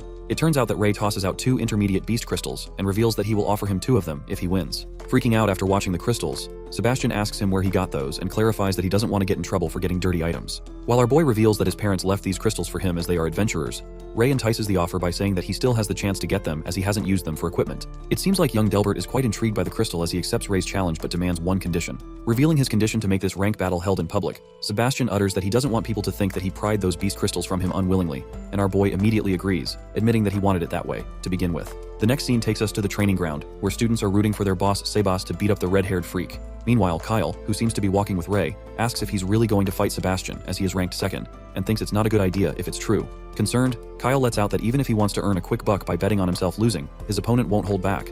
But Ray assures him that he doesn't need to worry and assures Kyle to do the betting. Assuming that he can't stop him anyway, Kyle asks him to promise a nosebleed out of that bastard, and our boy agrees with a fist bump. While Kyle begins the betting for black-belted Ray versus white-belted Sebastian, Dan asks others how long Ray can last, and Ian hopes that he doesn't get hurt.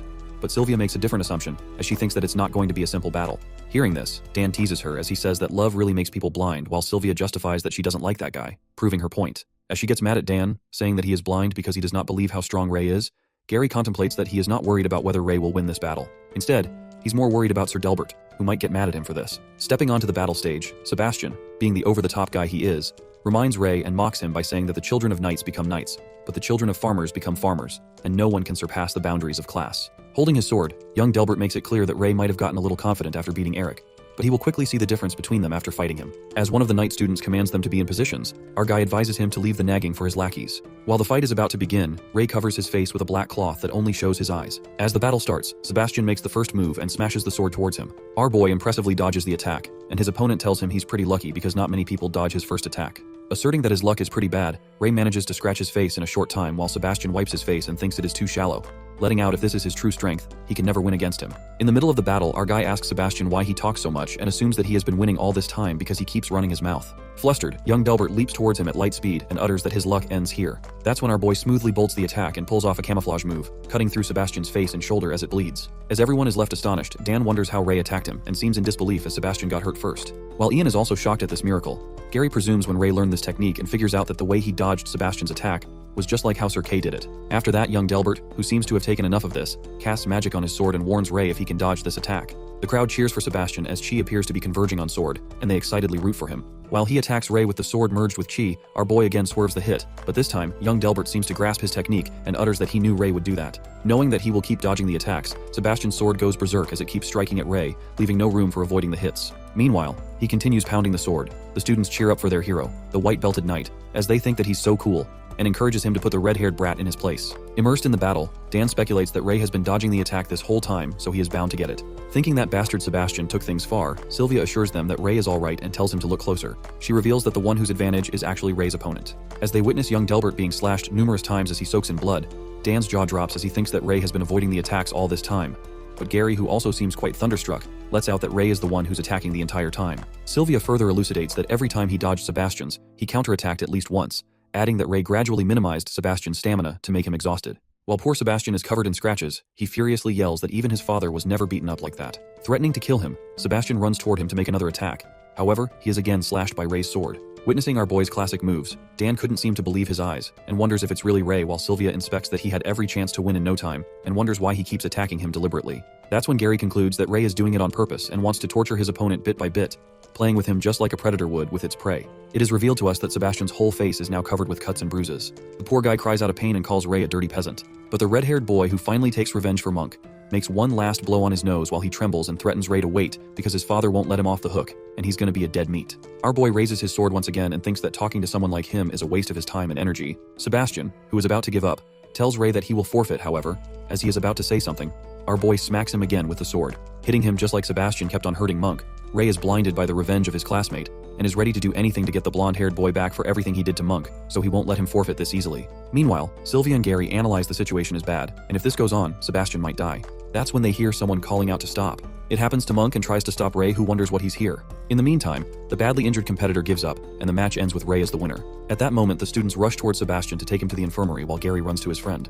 The bruised white belt boy seems to be throwing tantrums and orders everyone to get out of his way, challenging the red-haired boy about who will have the last laugh. The next scene then takes us to the central building, the top floor of the Avrian Knight Academy, where we see Delbert causing a fuss about what happened to his son earlier. Kay tries to calm him down and affirms to him that from a knight's perspective, Ray Talon didn't break any of the rules. The black belt instructor reminds Delbert not to ignore the rules, but he isn't ready to hear anything as he smacks his hand on the table. Raging with anger, the knight lets out that if he ignored the rules, he would have killed the red-haired brat on the spot, and tells Kay that he should take a good look at his son because he is disfigured. Delbert further Ray for doing this on purpose since he was born to be a monster. As soon as he utters these words, one of the elders interrupts him and thinks that his words aren't wrong either, as if the prophecy is true, then the red-haired boy will destroy the kingdom. While Elder Vaughn reveals that the prophecy also foretold that the red-haired boy might become the chosen savior of this world. But Vaughn is interrupted by someone who mutters that the child has already shown the signs of becoming a calamity. As it happens, another elder suggests that it will be easier to expel the red-haired boy, and maybe this would spark the beginning towards the end. But the head elder objects and thinks that this debate is meaningless. He suggests that if everyone has different opinions, then they should vote on it, and asks to raise their hand if they agree on Ray Talon's expulsion.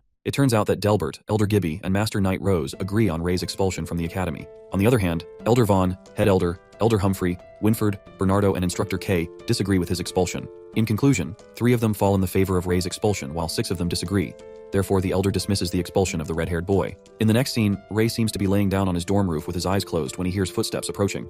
As he wonders who it might be, it occurs to be Sylvia, who didn't see him in the dorm, so she decided to look on the roof. While our guy lets her know that he wants to be alone for a while, she asks him if he's thinking about Monk. Upon hearing this, he is rather surprised as if Sylvia reads his mind. After that, she confesses to Ray that he might be different from regular people, and he's not good at talking, nor understanding people's emotions. But our boy interrupted her by saying that he doesn't care. Flustered, Sylvia tries to justify herself by telling him that's not what she meant. Sylvia clarifies that she knows he's not a bad person, and every time she sees him confused or mad, she keeps wishing that she could help somehow, and hopes that he trusts them a little more because they're friends after all. Wondering if they're friends, Ray pushes her against the wall, leaving her shocked. Activating his dragon eye, he raises his head and asks her if she's afraid of him. Being honest, she reveals to him that sometimes she does get scared, but she doesn't think he's a bad person. At that moment, Sylvia smiles and compliments his dragon eye, saying it really suits him, advising him not to treat himself like a monster. As soon as he hears this, Ray's eyes turn back to normal.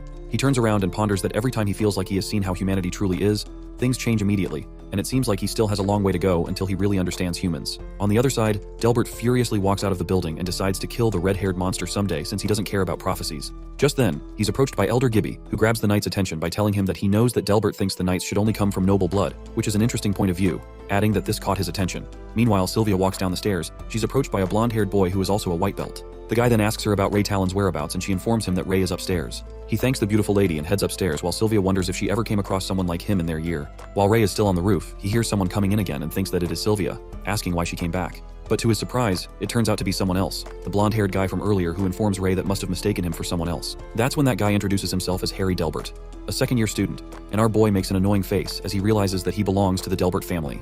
Harry tells him that he defeated his little brother, which leads Ray to assume that he's here to take revenge. But the guy refuses and mutters that he has misunderstood his intentions as he is not here because of something so trivial. Instead, he wants to thank Ray. Upon hearing this, our guy is left surprised to see Harry thank him for beating the crap out of his brother. Harry further claims that he's aware how arrogant his brother can be, and Sebastian never practiced sincerely before in the past, so it was a matter of time that someone defeated him to make him learn a good lesson. As the guy finishes his talk, Ray turns around and is about to leave, but Harry stops him by saying that they can't have a rank battle because they're not in the same year and urges to teach him a lesson. He hands him a wooden sword, and our guy accepts the fight, uttering that after all that talk he wanted to take revenge after all. But Harry assures him that he just wanted to see how strong the person who defeated his brother is, and challenges the red-haired guy to show him what he's got. Meanwhile, Ray prepares himself, and reckons that Harry gives a different feeling than everyone else, so he decides to change his moves and strikes toward him. But Harry impeccably halts the attack and Ray leans backward with the force. Watching him lean back, Delbert's son compliments him for making the right decision, while our guy is left stunned as he senses a strange feeling, and ruminates that his opponent's sword would have broken already after his attack. Ray further contemplates that if his opponent keeps striking this way, his sword will break first. That's when Harry anticipates that he doesn't know how to use chi yet. After witnessing that he can't win based on pure strength, our boy decides to use the black belt techniques that he learned. Meanwhile, they continue to strike each other. Harry effortlessly keeps dodging the attacks and asks Ray if this is all he's got. As Ray gets a little worked up and starts sweating, Harry strikes one last powerful blow at him with his wooden sword, making him trip to the sword. That's when our guy begins to bleed, and at that moment Harry ends the fight as he is about to leave. Ray, who seems to be in a bad condition, somehow gets up and asks Harry if he's the first-ranked second-year knight apprentice, to which he responds that he ranks 50th. While the red-haired guy is left in disbelief to see someone this skilled ranked 50th, Harry Delbert waves him goodbye and claims that they should fight again after he learns chi properly, which leaves Ray to wonder if he can become that stronger after learning how to use chi. The next scene takes us to the Elder's office, where we see Knight Winford concerned about the situation at the border as more knights have gone missing lately. He continues to inform the head that their enemies are not only from outside but also from within, and there are rumors circulating about the Dark Guild that has already infiltrated the academy. As the head elder clarifies that they are not rumors anymore, Winford suggests that they should alert the students at least. While the head agrees to him, He declares that there's something important and asks Winford to bring those 5 red-haired kids as they should inform them of their calling. After that, we witness Ray sitting on the roof as he tries to converge his aura. It is revealed to us that he has tried to converge his aura into his body, but it never ended up working for him. As it seems to be raining heavily, our guy thinks that he should stop for the day. However, at that moment, he witnesses some suspicious people furtively moving around the academy. He comes to realize that those people are planning an ambush as they see their target in sight. Meanwhile, the people stealthily move closer to their target, who appears to be one of the elders. Ray activates his dragon eye and notices that they are a plague of shadows. Bothered, he takes off his black belt and reckons if they have anything to do with his father. On the other hand, the masked people block the elder's way as they make it clear that his road ends here. While the elder mumbles that the rumors about the Dark Guild entering the academy were true, one of the guild members lets out that he realized it too late, declaring that soon the Dark Guild will take over the entire academy and no one will be able to stop them. As the old man seems to be fighting against 4 of them, in a flash, someone joins them. It occurs to be Ray as he announces that they will be fighting 2 against 4. Hiding his face, Ray enters the dangerous situation as he holds his sword, and the elder recognizes that he's won the students and apologizes for getting him involved in this. On the other hand, the guild member gets shocked to see where the kid came from, but the other one lets out that it doesn't matter as they both are going to die. While the old man prepares to fight and uses magic, he asks Ray to help him keep the 2 people occupied. As Ray engages with the 2 members, he speculates that the old man Chi is unique, and notices that the shadow beasts have consciousness intact. He dodges the attack and plans to strike his sword from behind, but the other member comes in between. As one of the guild members casts magic, Ray leans back, and they realizes at once that he doesn't know how to use Chi, concluding that he's an amateur. Thinking that they found him out, he puts the sword in his mouth, and the guild members get confused as they see him. They decide to kill him and leaps towards Ray, but he keeps on dodging the attacks that leaves the shadow to wonder that this brat's movements are weird. Losing track of Ray as they fail to catch up to him, they search for the red-haired boy and witness 2 of their members killed by the strong old man. The elder tells the 2 other members to continue the fight as he wants to see what that child can do. As the guild members seems to be trapped, they think of using their secret power, but before that, they decide to deal with the red-haired kid. Meanwhile, Ray witnesses everything from above and contemplates that the old man did not need his help from the start. Believing that he has got a chance to fight, he leaps toward the shadows from behind. While Ray gives them a hard time as they can't seem to catch him, they eventually trap him. As our boy doesn't seem to have a way out, the elder calls him out and commands Ray to grab the guy's hand and pull towards him. The old man then instructs Ray to turn around and use the momentum to throw him over. The red-haired boy then follows his instructions and tosses the guy towards the old man's directions. The elder then strikes a powerful punch with chi, and the shadow guy glides away as an explosion occurs. Watching the guy explode, Ray wonders how strong the elder is, and at that moment, the knights arrive at the scene. While the one last guild member tries to run away, our guy goes after him, but the elder stops him and utters not to go after someone at the end of their rope. In the meantime, the knights arrive, and Ray obtains a new ability after all these years. The knights make sure that the elder is alright, and the old man assures them not to worry, notifying that there's one member that slipped away so they can chase after him if they want. Meanwhile, the knights chase after that one guild member. The elder appreciates Ray for his help and calls him a talented student. Curious, Ray asks the old man about why the guild members attacked him, but the elder dodges his question. At that moment, the old man taps his shoulder and asks him if he doesn't know how to use chi yet, and suggests Ray to join the martial arts club once he becomes a second year. After that, as the elder leaves using chi and disappears like the wind, our guy is left surprised and thinks that he's a strange old man.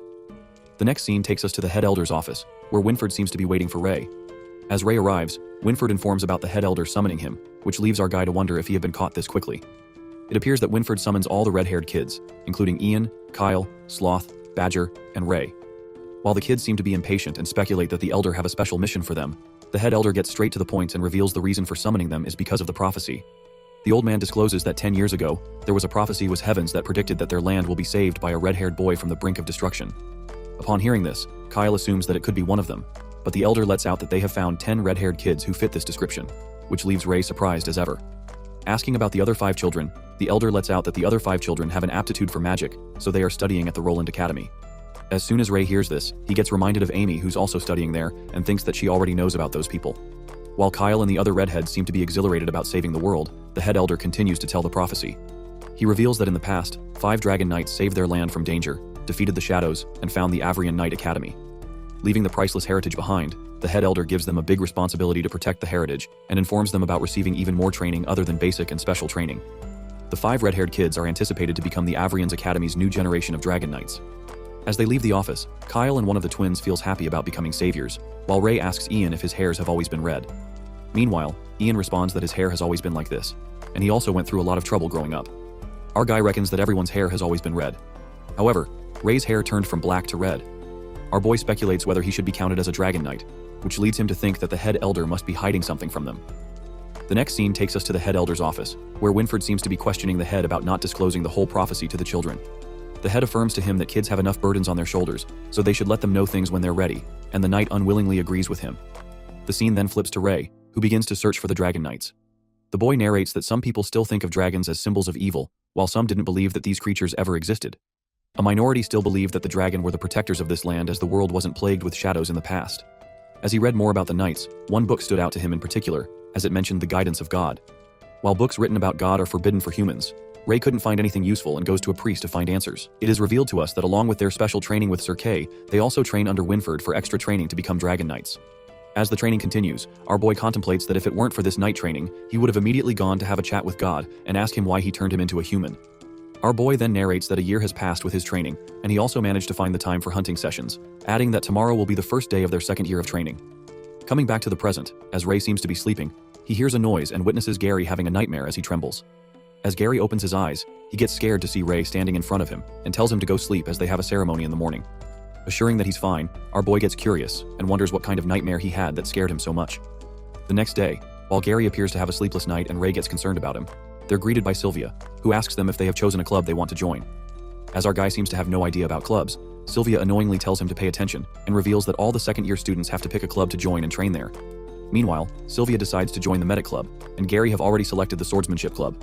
Our boy kind of feels left out, but then he gets reminded of someone who told him join a club. He recalls that the old man suggested him to join the martial arts club. With no clubs to join anyway, Rei decides to give it a try and plans on using that time to hunt beasts if he finds that club boring. It is revealed to us that after Rei obtained the new ability, he found out that he had no mana, which is why he failed the assessment all those years ago. Our boy then hopes for things to change once he starts absorbing intermediate beast crystals, but he hasn't been able to act freely after winning against Sebastian, as many people are eyeing him. While he wonders that he's currently ranked 10 and he needs to give up on some fights, Rei finds the way to the martial arts club and is quite surprised when he reaches a place that seems very distant and remote. Witnessing there's no one at the entrance, he decides to go in and thinks if there's a martial arts club in this shabby place. Rei calls out to find someone and finds someone sitting inside. He approaches the man and notices that there's no reaction, and he can't even feel his presence. Assuming that he's dead, as soon as Rei taps on the old man's shoulder, the old man grabs his hand and forcefully slams him on the ground. While the old man gushes with anger and utters how dare he entered this place, Rei clarifies that he came here to join the martial art club as he called him here. Upon hearing this, the old man calms down and realizes that he's the red-haired student that helped him that day. It turns out to be the elder, and he begins to pat Rei. Our poor boy asks the old man why he attacked a stranger without knowing why he came here as he almost died today. The old man apologizes to him and lets out that many strange people have been coming here lately, so he's a bit concerned. The old man gets happy as Rei listened to his advice and joined the club, revealing that he will be his student. As our boy hears this, he is left in disbelief and reckons that the old man tricked him into joining the club. Feeling trapped, Rei wonders how he is going to slip away if it's one-on-one. The old man instructs Rei to start from the basics, as when they first met, he didn't know how to use chi. While he continues to elucidate about the chi attacks, our boy concludes that this club is clearly on the losing side as nobody joined it. But the old man assures him that those people don't understand martial arts, and once he teaches Rei everything, he will know that his hands are his best weapons. At that moment, Rei asks him about the people who attacked him earlier, to which the elder responds that they were from the Dark Guild. Saying that he will learn about them in the second year, the old man reveals that the Dark Guild is an organization that wants to bring down the Allure Kingdom. He further narrates that their leader was a higher-up of the Avrian Knight Academy in the past, and they created this organization after they were expelled from the academy. Recalling that their aura was similar to the Plague of Shadows, Rei asks him if those people are dangerous. The old man decides to tell him the truth since he owes him a favor, and confesses that those guild members wanted him to die because he's one of the 6 elders of the academy. Elder Vaughn then takes off his shirt and exposes his muscles, uttering that he might be old, but he's confident in his muscles. Supposing that he knows about Rei's prophecy, our boy decides to show his full strength when Vaughn commands him to show what he's got. That's when our boy punches the old man with full strength. As his hands hit his masculine body, Rei reckons that it's hard, just like hitting a metal board. While our boy's hand gets nearly crushed, Vaughn asks him if he used chi in that attack. Blowing his hand, Rei refuses, and the old man excitedly tells him that he's stronger than a bull and that once he gets the hang of chi, he will soar in the heavens. Listening to this flattery, our boy wonders if this old man is even reliable. Vaughn proudly pats his shoulder, uttering that they should begin. Saying that he did not agree to join yet, Rei freaks out and thinks that there's no going back. The next scene takes us to the training, where Vaughn seems to be teaching Rei about Chi Elder. Vaughn lets out that Chi can be produced just by breathing and transfers some Chi into his body. The old man transfers the energy and instructs Rei to feel it through his body. While our boy thinks that it's so warm and is surprised to see Chi flow like this, suddenly, Vaughn falls unconscious. While our boy freaks out as he witnesses that his mana has been activated, he tries to wake up Vaughn, thinking that he's dead. But listening his heartbeat, Rei takes a sigh of relief and assumes that Vaughn have passed out. He speculates the situation and realizes that his mana skill was activated because the system absorbed mana from the old man's body when he was transferring chi to him. Witnessing that his mana is almost complete, Ray smacks the old man as he hasn't woken up yet, and concludes that he's not strong at all. In the meantime, the dragon's patience lasts only 10 minutes when he gives up on the old man, thinking that he won't die anyway. He plans to use this time for training. Our boy activates the dragon eye and notices the chi flowing within his body. He tries to converge chi into his solar plexus and successfully pulls it off. As he makes it circulate within his body, chi dissipates from his body as he tries to manipulate it. Trying to converge chi in his body, our boy fails repeatedly as the energy keeps disappearing. Thinking that the chi flow is unstable, he decides to use more energy. As Ray uses more chi, it begins to hurt his body. Starting to get out of control, the old man finally wakes up and witnesses Ray emerging great amount of energy as he seems to lose control. Shocked, Elder Vaughn then commands him not to move and pulls the energy out of him. As he pushes out the energy, it destroys the place. And that's when the Elder unveils that Ray almost killed himself after witnessing the amount of destructive power he sucked out of his body. Before our boy could grasp the situation, he collapses on the ground. It appears that Ray ends up in a hospital as he opens his eyes after hearing noises. It emerges to be Sylvia and Kyle, who speculate that it might be mana deficiency that made him pass out. The silver-haired girl informs him that an old man rushed him here and only calmed down after the dean told him that Ray would be fine and he was recovering rapidly. Meanwhile, Kyle gets suspicious and thinks about who that old man is, as he even got the hospital's dean to check on Ray himself. Our boy gets flustered by Kyle's high-pitched voice and ponders if the elder has to be so ostentatious. To make things clear, our guy lets out that the old man is the instructor of the martial arts club. In the meantime, Ray asks Kyle what he's doing at the hospital, to which he responds that he joined the medic club too, as he always have been interested in medicine. At that moment, Gary peeks through the curtain like a ghost, uttering that he's glad that Ray woke up as he was going to die from all the noise. Looking at Gary next to his bed, our boy thinks that they've moved their dorm here, and Gary, who seems to in a bad shape, mutters that he haven't been sleeping well lately, so he ran out of stamina during training and came to the hospital to get some rest. While Gary argues with Kyle for nagging him to get some rest, Ray wonders what kind of nightmare he's been having. After getting discharged, our boy goes back to the martial arts club, and Elder Vaughn yells at him for coming back here, calling him a fool. As our boy freaks out, the old man grumbles and clarifies that if he hadn't been there, Ray could have died, and in the worst situation, he wouldn't have been able to use chi anymore. After that, Vaughn unwillingly praises him and reveals that he was able to accumulate that much chi on his first day, which is quite impressive. While our boy thinks that he's talented, the elder tells him not to get cocky and teaches him to control his chi, which can only be the size of his fist. Learning how to control chi, our boy narrates that after he practiced the basics, as the old man said, he was able to use chi to strengthen any part of his body after 5 days. It is revealed to us that for the next few days, Ray trained to manipulate the chi to where it was needed at the fastest speed possible, which was difficult, but he got to learn a lot of things. The next scene takes us to the southern gates of Avrian City, where Lancy informs them that it will be their first time hunting after becoming second year. Commanding them to listen carefully, Lancy reveals that there are 3 safe hunting grounds where they can obtain beast crystals, and suggests they don't stray off the path if they want to make it out alive. He further informs that each of the 3 teams will head towards one of those hunting grounds so that they can become familiar with different magical beasts. As they walk towards the hunting ground, Martha's team seems to be heading to the insect forest. While Kyle doesn't seem to like bugs, Ray speculates that something is off with Gary as he doesn't look okay. At that moment, as the bug emerges, Sylvia tells everyone to be careful, and Dan assures them that they are regular bugs, so they don't need to freak out. However, a strike of terror runs through Dan and Kyle as they notice that the bug's size of someone's head, scaring their pants off. As Martha begins to slash the bugs with her arrows, Sylvia warns them to be prepared as bugs might be weak, but they appear in swarms. Just then, the swarm of bees attacks them, and all of them come into action. Meanwhile, Kyle fights off the disgusting bugs, and Dan finds the bugs agile. Sylvia alerts Ray to watch out. That's when our guy activates chi and strikes his classic moves as he kills the bugs without any weapons. As Kyle seems proud of him for learning chi, Ray decides to test the results of his training, but Dan tells him to stop showing off and use a weapon. Suddenly, Monk and Ray hear a noise, and it turns out that a bug attacked Gary's arm, and he starts bleeding. While Ian kills the bug and asks Gary if he's okay, Sylvia inspects the wound and lets out that it is not deep. She asks Ian to help her remove the armor to perform first aid. As all of this happens, our boy gets concerned about Gary being off lately, and even got hurt by a beginner magical beast, planning to ask him when they get back. After that, Sylvia performs chi on Gary's arm, and Dan is impressed as the wound heals a lot, asking if she learned it from the medic club. Kyle agrees, and elucidates that chi can help cells recover faster, so it can be used for simple first aid. Upon hearing this, our boy ponders that he's not the only one who learned some new tricks, and decides to work harder. Later, Dan picks up the beginner beast crystal, and lets out that they will not be able to hit the tax limit for today. As Ray asks him about the tax, Dan reveals that according to instructions, they have to hand up 1/10 of their earrings when they beast crystals at the hunting grounds, only if they manage to get more than 10. Meanwhile, Dan clarifies that's how the academy operates. Our guy reckons that he needs to get past Lancy. It appears that Ray has gotten more than 10 crystals, and then he peeks at his dragon system. At the entrance of the hunting grounds, Lancy collects the beast crystals. As Ray hands in only 5 beast crystals, Lancy lashes out at him and thinks that he's trying to trick him. He then orders Ray to take off his equipment, and our guy confidently takes off everything. While Lancy does not find a trace of the beast crystals, he freaks out and gets angry, muttering that it's impossible. He accuses the red-haired boy of hiding the crystals somewhere on the mountain. but Ray tests his last nerve and gets cocky, assuring the knight that he won't find anything. As they walk away, Monk asks Ray how he managed to do that, as he got more than 5 crystals, and our guy tells him that it's a secret. It is revealed to us that Ray finds out that after saving the beast crystals in the system, the crystals, in turn, become useless rocks in real life. The boy then narrates that the dragon system directly gives him the beast crystals after hunting magical beasts, but everyone else needs to find them from the bodies of magical beasts. To not raise suspicions, he asks the system not to extract beast crystals for him, and besides, they can't be taken out once he puts them in. After that, Ray is left with 5 beast crystals, and ponders that he doesn't have to hand them up. Finding a way to evade the taxes, our guy speculates that he needs to be careful, as if Lancey finds out he won't let it slide. In the meantime, Ray decides to head back and calls out Gary, thinking that he left something behind. As soon as he taps Gary's shoulder, he starts muttering about opening the red door. At that moment, Gary quivers with fear and begins screaming as he covers his ears. While Ray tries to calm him down, Monk gets concerned about them as they both were coming right behind him. He then informs Sylvia and Dan that he's going to find them, heading to the hunting grounds. Meanwhile, Monk finds Ray and Gary. He asks the matter and tells him that everyone is already far ahead. That's when our guy lets out that Gary is not doing so well and keeps talking about a red door. As the blonde-haired boy seems to be scared stiff and utters that he has to the red door as the voice keeps calling him, Monk takes a guess and says that he might be talking about the Avrian prison. It is revealed to us that Ray communicates with the voice, who tells him that it's been waiting for him and reveals a hidden piece of history and secrets of this world. The voice seems to be coming from the red door, and suddenly, it disappears as the doors close.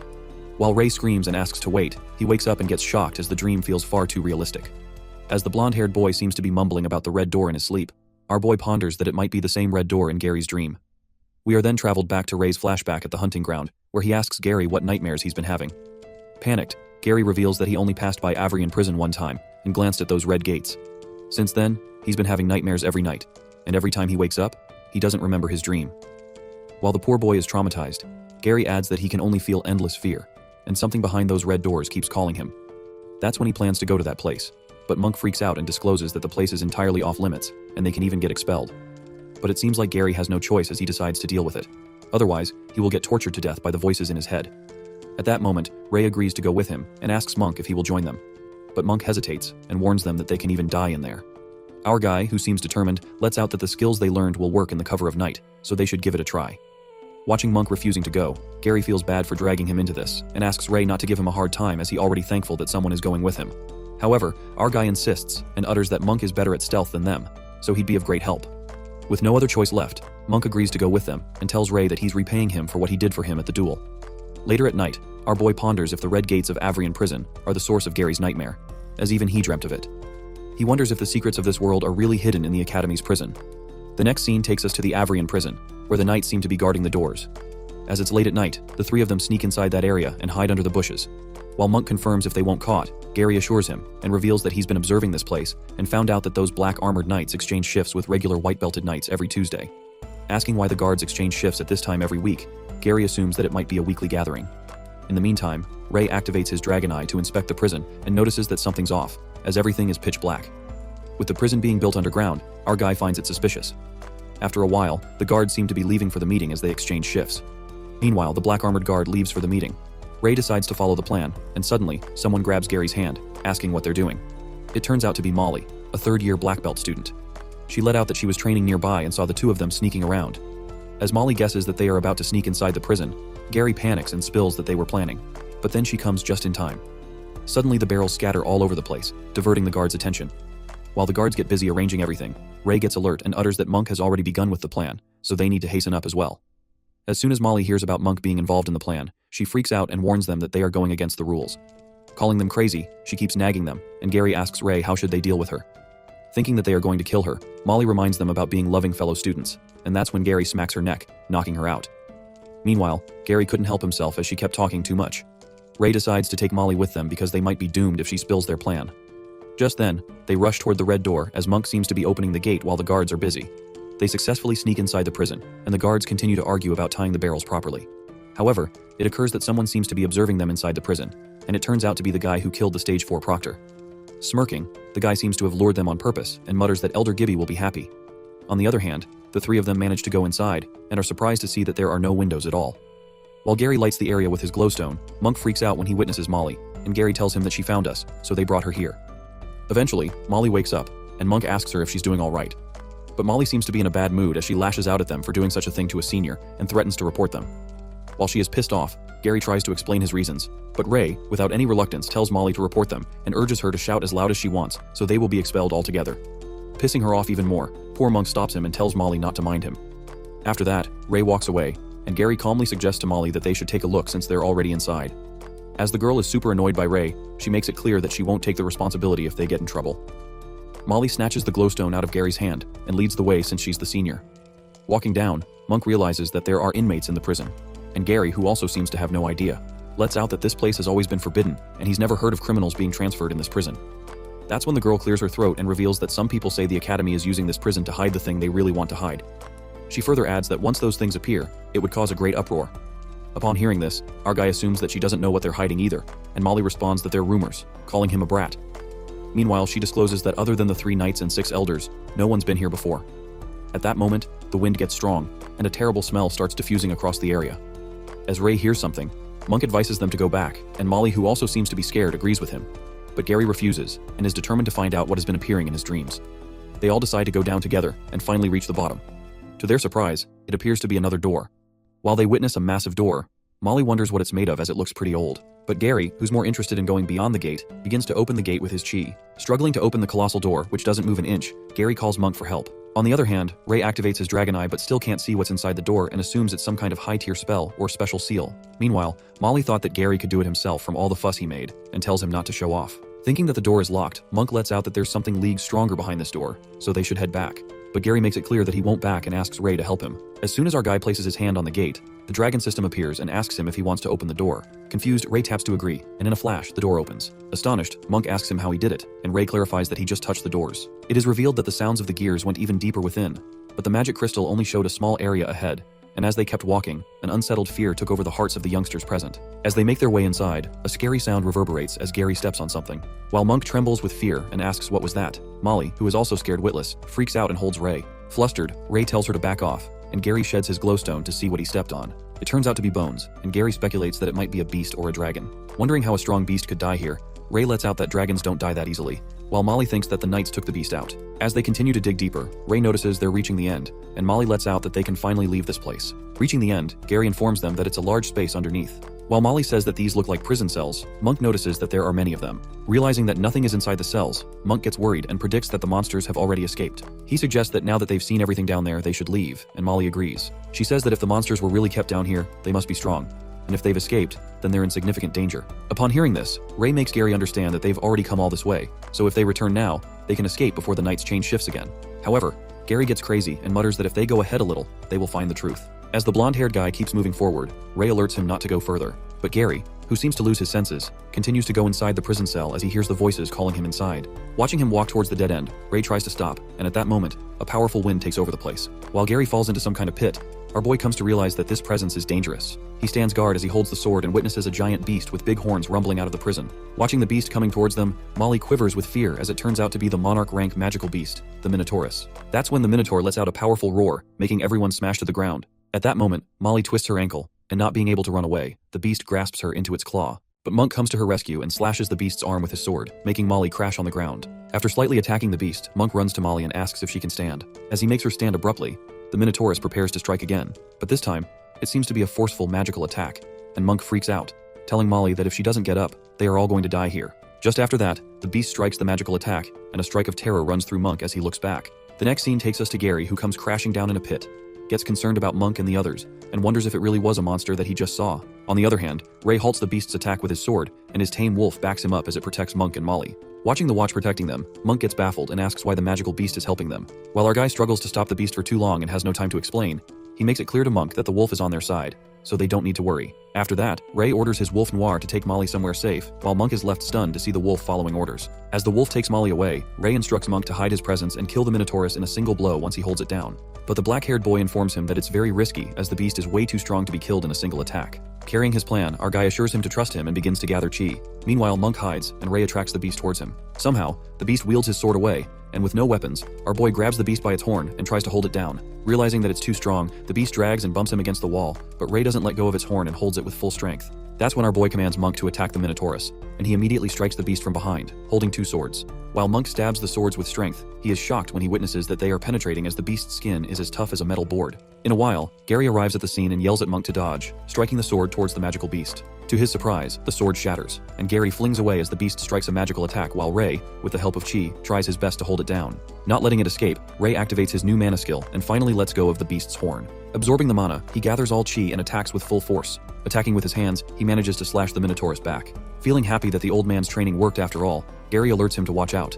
But by that time, the beast knocks Ray out, making him smash into the ground. Coughing, our guy reckons that he absorbed too much mana, so his body can't gather it immediately, and he realizes that his body is still too weak. As the beast approaches him, Ray tries to think of a way to deal with it, but then he spots someone. It turns out to be their instructor, Sir K, and just like always, he puffs on the cigarette, uttering that they pissed off something real big. While he instructs the brats to get out of the way, Monk gets happy to see him and thinks that they're saved. Sir K clarifies that they don't need to butter him up as he will deal with it later, and goes on to attack the beast. Aiming for the horn, he impressively breaks one of the Minotaurus horns in one attempt. As Sir K goes for another attack, the beast grabs his leg, but he counterattacks and cuts through the fingers of the beast. As the Minotaurus roars out of anger and runs towards him, the beast halts and looks around as Sir K seems to disappear. Just like shadows, he appears to be on the Minotaurus's back, and just like that, he cuts through its head, killing it on the spot. While Monk carries Gary and thinks how strong Sir K is as he deals with a strong beast effortlessly, Ray instructs his wolf Noir to go back. As Noir nods, our guy earns a new ability and wonders if it's because of absorbing the lightning attack. After that, the instructor carries Molly, who seems to be unconscious, and lets out that the monarch beast didn't have much mana left, or else he would have had a hard time getting off in one piece. He then instructs his students to follow him before anything more dangerous comes along. As they walk, Sir K asks for an explanation from the 3 of them while Molly plays dead to save herself from the trouble. Worried, Monk asks him if they are going to get expelled, but K responds that they should be thankful they still have a chance to be expelled, inspecting that they sneaked in here like that. Believing that it's a miracle they are alive, Monk and Gary apologize to him. But then Sir K turns out and winks at his students, muttering that it would be a shame if they get expelled students who could fight the monarch beast and live to tell the tale. He lets it slide only if they promise to keep this a secret that he didn't see any of them. And a spark of joy hits the 3 of them when they hear these reassuring words from Sir K. Arriving at the door, Sir K gets curious and asks them how they managed to open the door. Lying, Ray informs him that the doors were open when they came here, and Gary agrees with him. As the instructor finds it strange that the door was open, suddenly Ray hears a voice that says that it will wait for him here and tells him to come back when he's stronger. Panicked, our guy gets reminded that it's the same voice he heard before in dreams, and the door eventually closes. Later at night, in the Academy's hospital, Sir K seems to be getting treated for his wounds, while the dean is surprised to see that he got hurt this bad, assuming that training 4 students at once is pushing it. While the dean scolds the instructor, the 3 of them also seem to be at the hospital, and Ray thinks about Sir K being scary when he's acting coy. Our guy then gets up from the bed and questions Gary why he kept going further into the cave when they tried to stop him, to which he responds that he felt an intense need to go deeper and couldn't control his body or thoughts. Upon hearing this, Monk confesses that after reading the book, he found out that other than having the ability to control the element of lightning, the Minotaurus has an ability called the Labyrinth of the Heart. It is revealed to us that according to legend, this monster was given birth to by a queen and a white bull that was meant to be sacrificed. However, the king got furious after finding this out and ordered to build a giant maze at the end of the earth, putting it under heavy supervision. The monster was held in the maze. However, it was gifted with the strength of the gods. As the monster grew, its obsession with escaping the maze turned into an ability to bewitch the hearts of those around it. Those who are influenced begin to lose control of their thoughts and end up becoming controlled by strong emotions. Meanwhile, Ray ponders that it's a ridiculous legend to think that a human and a bull had a child. Gary asks the end of the story, but there's no end of it in the book as Monk assumes that the monster escaped. Otherwise, they wouldn't have seen it in the prison. Finding the root of his nightmares, the blonde-haired guy thinks that the story makes sense, as the beast must have ended up producing an offspring. On the other hand, Ray speculates about the voice he heard in the prison, and wonders if the monster really caused Gary's nightmares. At that moment, Sir K enters the room and tells him to stay here and rest up for the next few days. Thinking that he was getting scolded just now, Ray calls him out, and the instructor feels that they are worried about him, so he assures them that it's nothing, just a couple of broken ribs. But his expectations are short-lived when Ray says he just wanted to ask if he got a monarch beast crystal and if they all will get a share of it. Upon hearing this, Sir K loses his cool and makes it clear that they won't get anything as these are his labor fees, and he didn't get hurt to give a share after all. While our guy seems to be done with all the ranting, Sir K is about to leave and informs them that they'll do a more thorough checkup in the morning. Curious, Ray seems to have another question, and asks him how he knew they were in the prison. Gary reveals that they should be the only ones who knew, even though Molly wanted to report them, but she didn't get the chance. Calling them brats, Sir K mumbles that they want to know too many secrets and reveals that the lurkers told him. As soon as they hear this, our boy ruminates that they've been under watch this whole time. In the meantime, Monk talks about this rumor in which they say that some people in this academy hide within the students and common people, protecting the students from harm. While Gary sums it up that those people leak secrets, the instructor clarifies that he won't disclose who it was and tells them to worry more about the things they should worry about. As he leaves, Ray is lost in thought, pondering that the more things unfold, the more he realizes that the academy isn't as simple as it first looked. After going to bed, our boy thinks about the ability he has, which can absorb the magic of the target and enhance spells of the same elements. Thinking that the ability is not helpful for him, Ray looks at Gary, who seems to be asleep, and remembers that he has asked them to keep his wolf noir a secret. Speculating that Sir Kay didn't find out about this either, he reckons that Gary doesn't seem to be having nightmares anymore, and gets uncertain if it really was because of the beast. The next scene takes us to a martial arts club. Ray appears to be training with Elder Vaughn, who compliments him about his attacking style as he fights, holding the sword in his mouth. Looking a bit skeptical, our guy utters that he feels like his sword becomes more of a defensive measure, and attacking purely with his fists isn't strong enough. While Vaughn agrees and says that it makes sense, he excitedly informs Ray that he has something for him. The old man rummages through the closet, and Ray gets curious, wondering what it could possibly be in a place like this. Finally, he finds that thing, and it turns out to be dragon turtle gauntlets. While the name triggers our guy, he is impressed by the heavy dragon arms as he wears them on, but it seems like there's more to it when the elder reveals that they even change size according to the wearer. As the gauntlets shrink into the size of Ray's arm, our guy asks him if they are made of beast crystals. That's when the old man reveals that they were only made from an intermediate dragon turtle's beast crystal, and if it were an advanced beast crystal, it would be much stronger. Elder Vaughn lets out that he wishes to give him higher grade pieces of equipment, but it would be unfair to the other contestants. Getting confused after hearing this, Vaughn asks Ray if he's not been in class, and elucidates that every student in the second year and above has joined the annual academy tournament. By having the one-on-one fight, they will find the 5 strongest contestants in the academy. He adds that these 5 will go on to become representatives of the academy in the World Combat Tournament and fight against strong rivals from all around the world. Vaughn proudly hands the gauntlets to Ray and requests him to get the 10th place for him, saying that if he uses them to get a good ranking, he will let him keep them. As the old man gets his expectations high, our guy excitedly takes them and thanks him in advance. Now that he has weapons, Vaughn advises Ray to get something defensive like breastplates or shields, which are pretty useful on missions. After that, our guy goes to the weapon shop to buy defensive equipment and freaks out after watching the expensive prices. The vendor claims that the prices are fixed and lets out that forging defensive gear from an intermediate beast crystal requires a payment of 10 beginner beast crystals, or $1,000. The sly vendor asks for 10 extra beast crystals and tells him to consider it hush money, as he's not interested in where he got these crystals from anyway.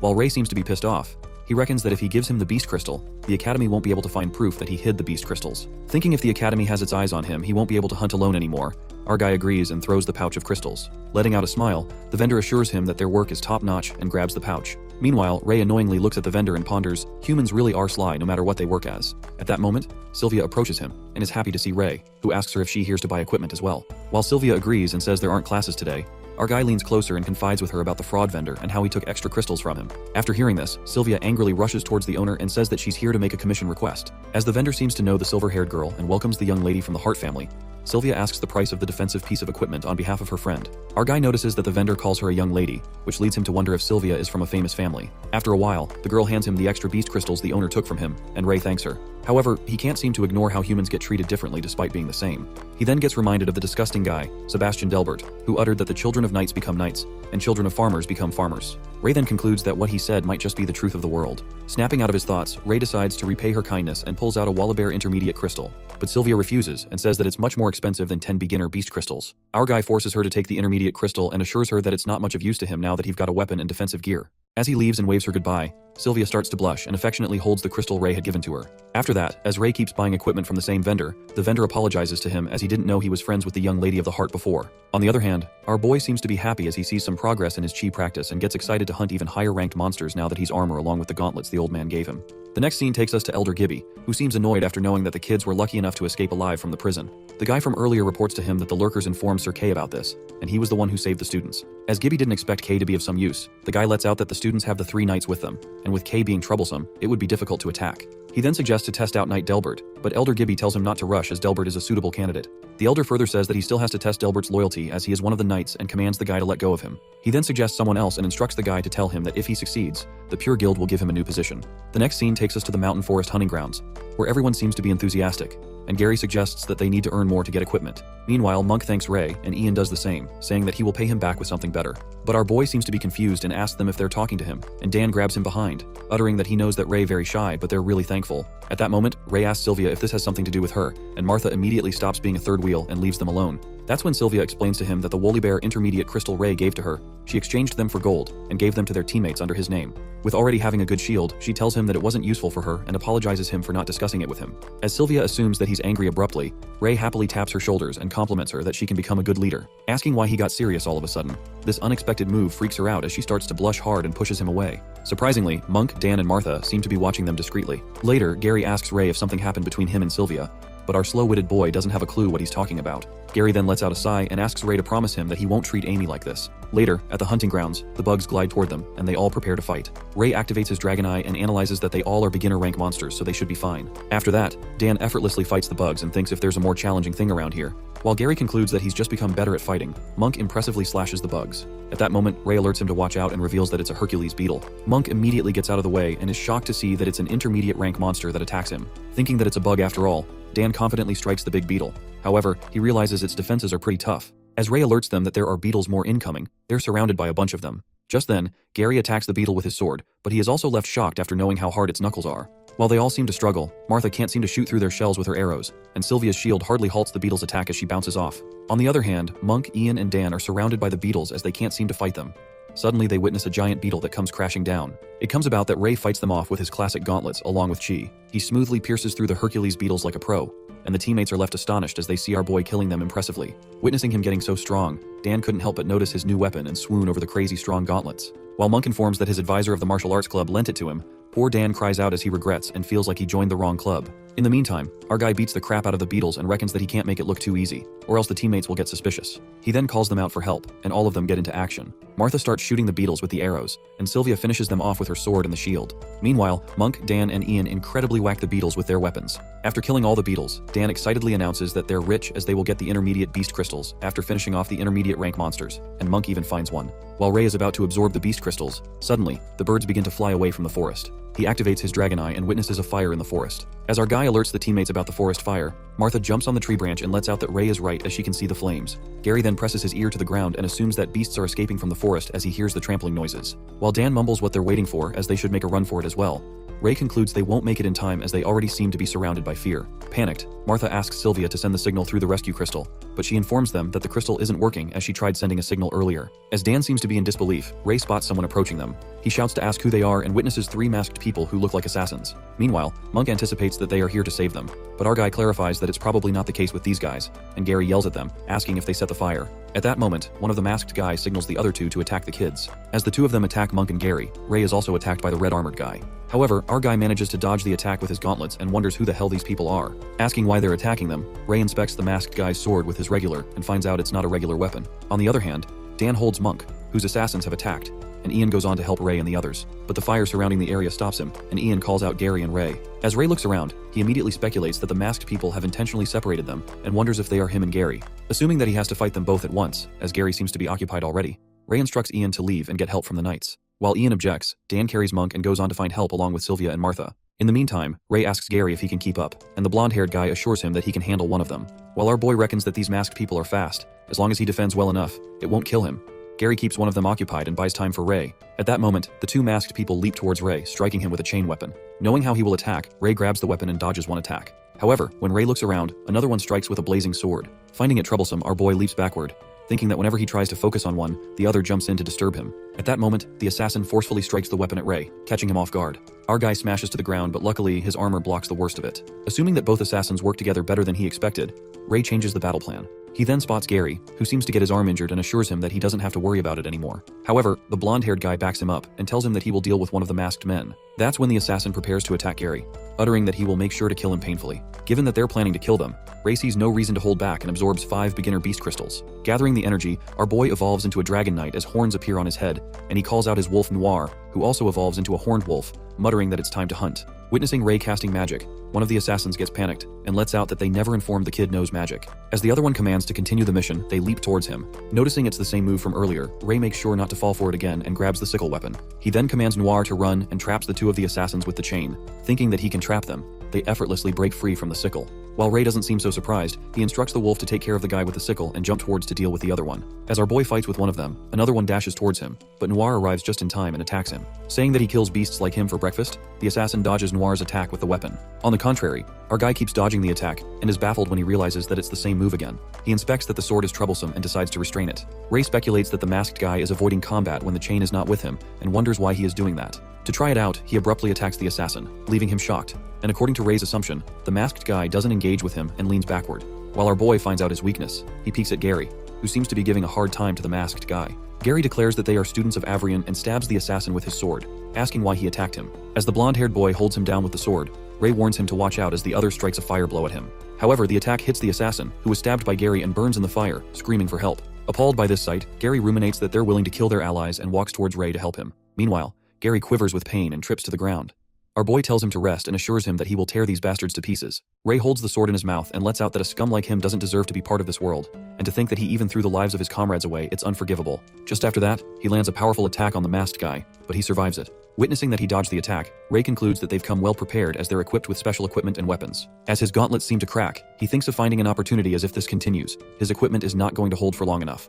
To buy some time, Ray summons his wolf Noir and it immediately attacks the masked guy. While the assassin thought that Noir would be strong, but it turns out to be an intermediate rank, he affirms that the wolf is going to die before his master does. As the wolf tries his best to confuse him and rapidly moves in circle, the masked guy grasps the chain and utters to stop looking down on him. At that moment, the assassin captures the wolf with the chain, and Gary, who witnesses Noir being in trouble, plans to do something. Without wasting a moment, the assassin aims the weapon towards the wolf to kill it, but at that moment, Gary steps in and stops the attack. Thinking that he wishes to die for a monster, the assassin strikes Gary, who is barely hanging on, and he smashes on the ground, making his sword slip away. But the blonde-haired boy grabs the assassin's leg tightly and commands Noir to pick up the sword and fight like his master Ray. Just like that, the wolf holds the sword in its mouth. As the masked guy is about to kill Gary, who doesn't seem to let go of him, Noir impressively slashes through the assassin's head, slicing it off the body. While the one masked guy is left out of 3 and peeks at his useless comrade, Ray grabs the sword and strikes it with full force. Meanwhile, it does not do much damage.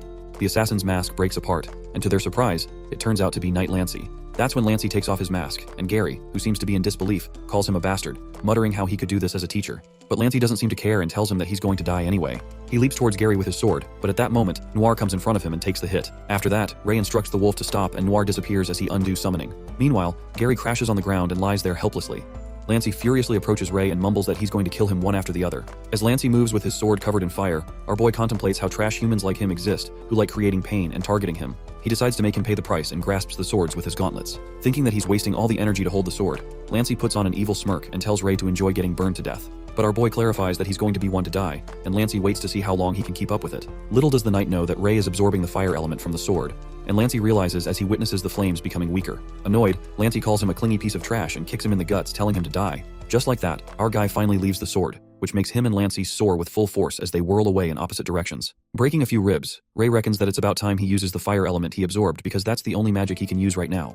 He plans to combine chi with the fire element to make it a unique weapon and gather all the energy. Witnessing Ray evolving into a dragon knight as he creates flames with chi, the sight of him renders him speechless, and Lancy concludes that he was a demon after all, adding that they should have killed him long ago. While Ray glances at him, thinking how pitiable humans are, Lancy moves toward him with the sword, but in a flash, our boy slashes his arm away. As Lancy's arm which held the sword flies away, the knight is left shocked as he wonders why the flame sword did not react at all. Watching his arm getting chopped off as the stream of blood comes out of it, Lancy screams out of pain. That's when Ray grabs his face and puts the burning gauntlets on his face, burning him to death. Our guy kills him painfully and utters that he got what he deserved. At that moment, Sir Kay, along with the other knights, arrive at the scene and claim that these masked people are from the Pureblood Guild, so they need to notify Winford. As Sir Kay asks Ray to hold on, our boy falls to the ground as his arms and body get badly wounded, and passes out after assuring that everyone's alright. The next scene takes us to the hospital, where Ray seems to be covered in bandages. As he wakes up and realizes he's at the hospital, Sylvia is happy to see him. Ray asks her how long he has been sleeping, and she informs him that he's been unconscious for 3 days. As Sylvia helps him get up and assures him that he got treated in time, so he's recovering well, he recalls feeling his mouth burning, but now he's completely fine. In the meantime, Sylvia calls the others as they've been waiting for Ray to wake up. After all the teammates, including Sir Kay, enter the room, the instructor casts a spell to ensure that no one can listen to what they're going to talk about. Confused, our boy asks him what he's doing and is surprised to see all of his classmates. That's when Sir Kay reveals that 2 of their students, Ray and Gary, were attacked this time and got even close to getting killed. He decides to tell them something after discussing it with Winford, but before that, he interrogates Ray about the people who attacked them earlier. Our guy then unveils that those people were masked assailants, and while he couldn't identify who 2 were, one was the Master Knight Lancy. As all the students are shocked to hear this, Kyle seems to know that Lancy was up to no good, and Sylvia questions if they are part of the Dark Guild, but Sir Kay refuses and says that it would have been easier if it were them. He then reveals that the one who attacked them this time was the Pure Guild, and unlike the Dark Guild, the Pure Guild has many supporters within the academy, and rumor has it that they are backed up by one of the elders. After hearing that an elder is behind all this, the students freak out as they are left in disbelief about how an elder could allow this, and this is a murder. While the instructor calms them down and affirms that it's not as settled as they might think, Ray asks him about their goals. Believing that Ray already has his guesses, Sir Kay lets out that he has called the red-haired kids along with the victims of the incident. That's when our boy sums it up and utters they want to eliminate them. Upon hearing this, the twins seem to chill about this. Ian freaks out, and Kyle, who seems panic-stricken, says that it doesn't make sense because, according to the prophecy, one of them is supposed to be a savior of the world. Thinking what good it would do to kill them, the instructor informs them about the second part of the prophecy. The teacher then narrates that 11 years ago, the prophecy was that the red-haired child could either become the world's savior or the cause of its destruction. With prophecy being contradictory, there always have been knights that value birthright and bloodline above all. They couldn't accept that what they have been safeguarding for generations would be taken by common kids, and there are many people that follow this thought. He further reveals the war happening on the borders of Allure, and that they need to defend against the shadows as well as other countries and maintain the academy. However, under these circumstances, the higher-ups can't afford to expose the Pure Blood Guild, as if the Allure Kingdom breaks from within, the peace will no longer be maintained. After listening to this, Kyle asks him if they should let them attack, and Dan seems kinda relieved as he assumes that this doesn't have to do anything with others, as they're not the ones who are gonna save the world. While Sylvia lashes out at him for saying such a thing about their friends, Sir Kay clarifies that they are all together in this mess. He warns the students to be on constant alert as the guild is becoming more daring. Sir Kay then assures them that he's arranged lurkers to be by their side, and the knights themselves are going to keep tabs on them. But he reminds them that there are only a few people that they can trust, and instructs them to rely on themselves. At that moment, Gary mutters that there's no other way than to work hard and become stronger. Tapping on poor Gary's broken arm, Sir Kay tries to lighten up the mood, saying that most people who rely on others to protect them are the first ones to die. While the students think he is trying to comfort them, the instructor seems to have enough of the talk, and instructs them to leave as he has to talk with Ray. 1 week later, Ray leaves the infirmary and feels happy as he almost got mad in the hospital. He reckons about the things that have happened earlier, like this gauntlets given by Old Man were badly managed, so he needs to fix them. He also thinks about his wolf Noir who was wounded, and he used some intermediate beast crystals to heal it up, manifesting that he needs to hunt too. However, our boy gets reminded of what Sir Kay had told him, and now he can't even relax. That's when we are taken back to Ray's flashback at the hospital, where he seems to freak out after knowing that he is most likely the one the prophecy talks about. Sir Kay elucidates that he has the most different qualities than others, and his body has been able to recover rapidly even when he was on the brink of death. Knowing that Ray is trying to hide it most, the teacher anticipates that he has also managed to use magic. While the teacher looks at him dubiously, our boy gets flustered and ponders how he should explain it to him. He thinks of confessing to him about his past life as a dragon and having black hair as a kid, because he still had some dragon qualities left over. Meanwhile, our boy is lost in the thought about that strange dragon system. Sir Kay clarifies that the Pure Blood Guild believes he can use magic and warns him to be careful as Ray seems to be their main target. Snapping out his flashback, he ruminates how Lancey was a tough opponent to deal with and predicts that they will send someone stronger this time. The next scene takes us to Elder Gibby, who seems to be hopping mad after failing in their mission. Thinking that Lancey would be this useless, the Elder gets disappointed and says he couldn't even deal with the kid with all the high-grade equipment they gave him. While Gibby is satisfied that Lancey died upright, so he wouldn't be able to say anything, his assistant informs him that Kay and Winford have already figured out their objective. The knight assistant also reports that they won't be able to do anything to Ray for a while. Elder Gibby assures him that they can give him some time, but in the meantime, he tells him to call Delbert as they've ignored him for a while. Elder plans to have Delbert pluck a few nails to test his loyalty and leave. After that, Ray arrives at the academy, and Monk and Gary welcome him. Asking why he's hurt again, Ray lets out that he fought with the old man at the martial arts club. Dan wonders what kind of scary club it is. At that moment, Martha and Sylvia enter the dorm, informing Gary there's a letter for him. While Sylvia gets happy to see him, and Martha suggests that he should probably groom his hair, Dan suggests that he should shave off half of his just like him. As our boy gets annoyed as he doesn't want to look like Dan, Kyle jumps in and advises him to go bald like him. Seeing Kyle in their dorm, Ray asks him why he is here, and Monk tells him that Kyle always wanted to come here, and they also had an empty space, so Sir Kay agreed to this, as he thought it would be better to take care of each other. But our guy objects and tells the other classmates how noisy this guy is. He then points at Gary and notices something is wrong with him. At that moment, Gary storms out of the room, and Sylvia assumes it might be because of the letter. While Dan jokes around and guesses that he must have gotten dumped by someone, Ray anxiously runs after him. He activates his dragon eye and finds that Gary is headed to the roof. Our boy immediately runs to the roof and witnesses Gary sitting there. As our boy asks him the matter, Gary confesses that the letter he got just now was about her sister Amy. Worried, Ray asks him what happened to her, and that's when Gary reveals that she died.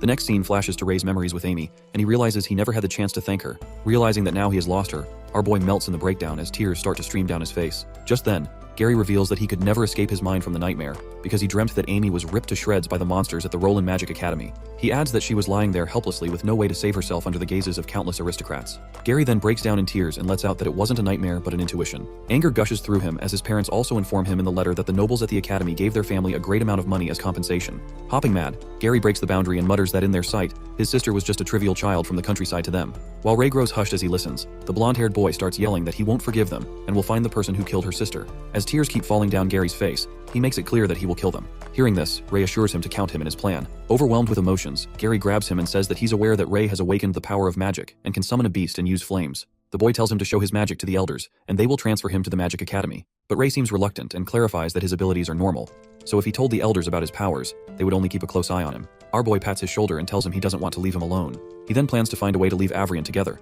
but Gary finds it nearly impossible as they cannot leave the academy and even have to volunteer for 2 years after graduating. That's when Ray discloses that the academy tournament is coming up soon, and if they manage to top the first few ranks, they will be able to represent the academy in the World Combat Tournament. That's how they will be able to meet people from Roland, and Gary obstinately agrees with him. The next scene takes us to the third-year dorms where we see blonde-haired Harry asking about the other roommates. The guy sitting alone in the dorm informs him that they are all preparing for the academy tournament. Supposing that it's the season, Harry asks if there are any hopefuls, but the guy refuses and hopes that there are some interesting newbies among the second years. The next scene takes us to the tournament practice, and Kyle looks at Gary, who's been practicing hard lately. Worried, Monk asks Ray if something happened to him, and our boy tells him to give him some space for now. On the other hand, Gary, who seems to be giving it all, thinks he's too weak and clanks his sword on the ground. In the meantime, Sir Kay appears behind and instructs them to follow him as he has something good for him. The teacher takes them to watch the equipment, which he has gotten them to fix, telling them to pick one each. The students are astonished to see the equipment retrieved from the hunting grounds, and they begin choosing the weapons. While Monk gets excited to see that breastplate, Kyle asks if he can pick one too, and adds that they couldn't help when they were attacked. Sir Kay lets him take the weapon and lets out that the tournament is a good chance as all the second years can join. He then reveals that according to tradition,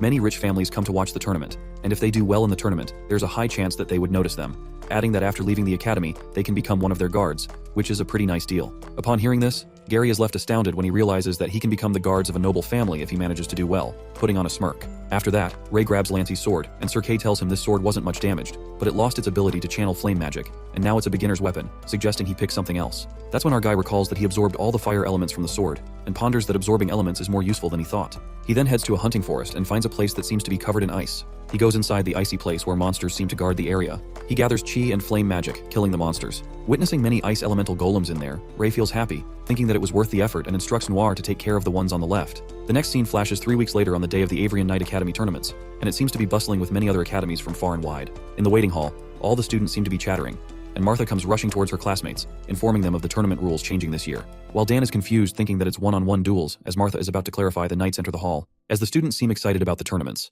one of the knights calls out the top 5 students from the second and third years. While Monk, Ian, Dan, Sylvia, and Gary step forward, the students start gossiping as they are all from the same dorm room. Meanwhile, Dan reckons that he wouldn't have gotten into this if Ray did not give up his position. The head knight then calls out the third-year students, to which one of the third-ranked girls, Cherry, informs her that Jira is out on the mission. She then calls out Jay and he emerges to be a giant masculine guy. The boy introduces himself as Jay Gree and utters that he's waiting to be challenged as he puts on an enthusiastic smile, while the girl Nye, ranked 5, peeks at him and calls him an idiot. Watching the strongest Jay Gree, the students chatter about him being the first ranked in the academy, and are surprised to see him as they did not expect him to join the tournament. On the other hand, Monk seems worried as he asks Gary if they will make them fight the third-year students, and Dan loses hope, thinking that they can't win. As the top 5 third-year and second-year students gather, the head knight announces that the 10 students mentioned will not join the first round of preliminaries. Listening to this, the students are shocked, and Kyle, who was worrying about his teammates that they would fight with the third year, finds out that they will be fighting with their roommates. After that, the head continues to announce that the first round is going to be a battle royale where the third years and second years will compete against each other, adding that 5 people will move on to the next round from each match. The knight then calls Ian, as he seems a big, strong guy, and points an arrow at him, making the students understand that each of them can use wooden weapons that have been supplied in the arena, and will be given 100 health points. She then strikes the wooden arrow at Ian, interpreting that if they get attacked, the health points will go down. The knight elucidates that using chi while defending will take less damage, and once the health bar goes 0, the students will be disqualified and teleported out of the arena. She then commands the second years to prepare themselves and pick a suitable weapon from the storage room provided. Later, we see Sebastian whispering to Eric, who tells him not to let Ray have a chance later on stage. In the meantime, Ray picks up a wooden sword as it suits him better, and Kyle picks up a metal chain. After that, the first competition of the Avrian Academy tournament begins, and they welcome the participants. Glancing at the stadium filled with people, Kyle and Martha are overwhelmed while all the knights and elders are seated. After that, Elder Vaughn peeks at Ray and feels proud as it's finally time for him to show his strength, and just like that, the first match begins.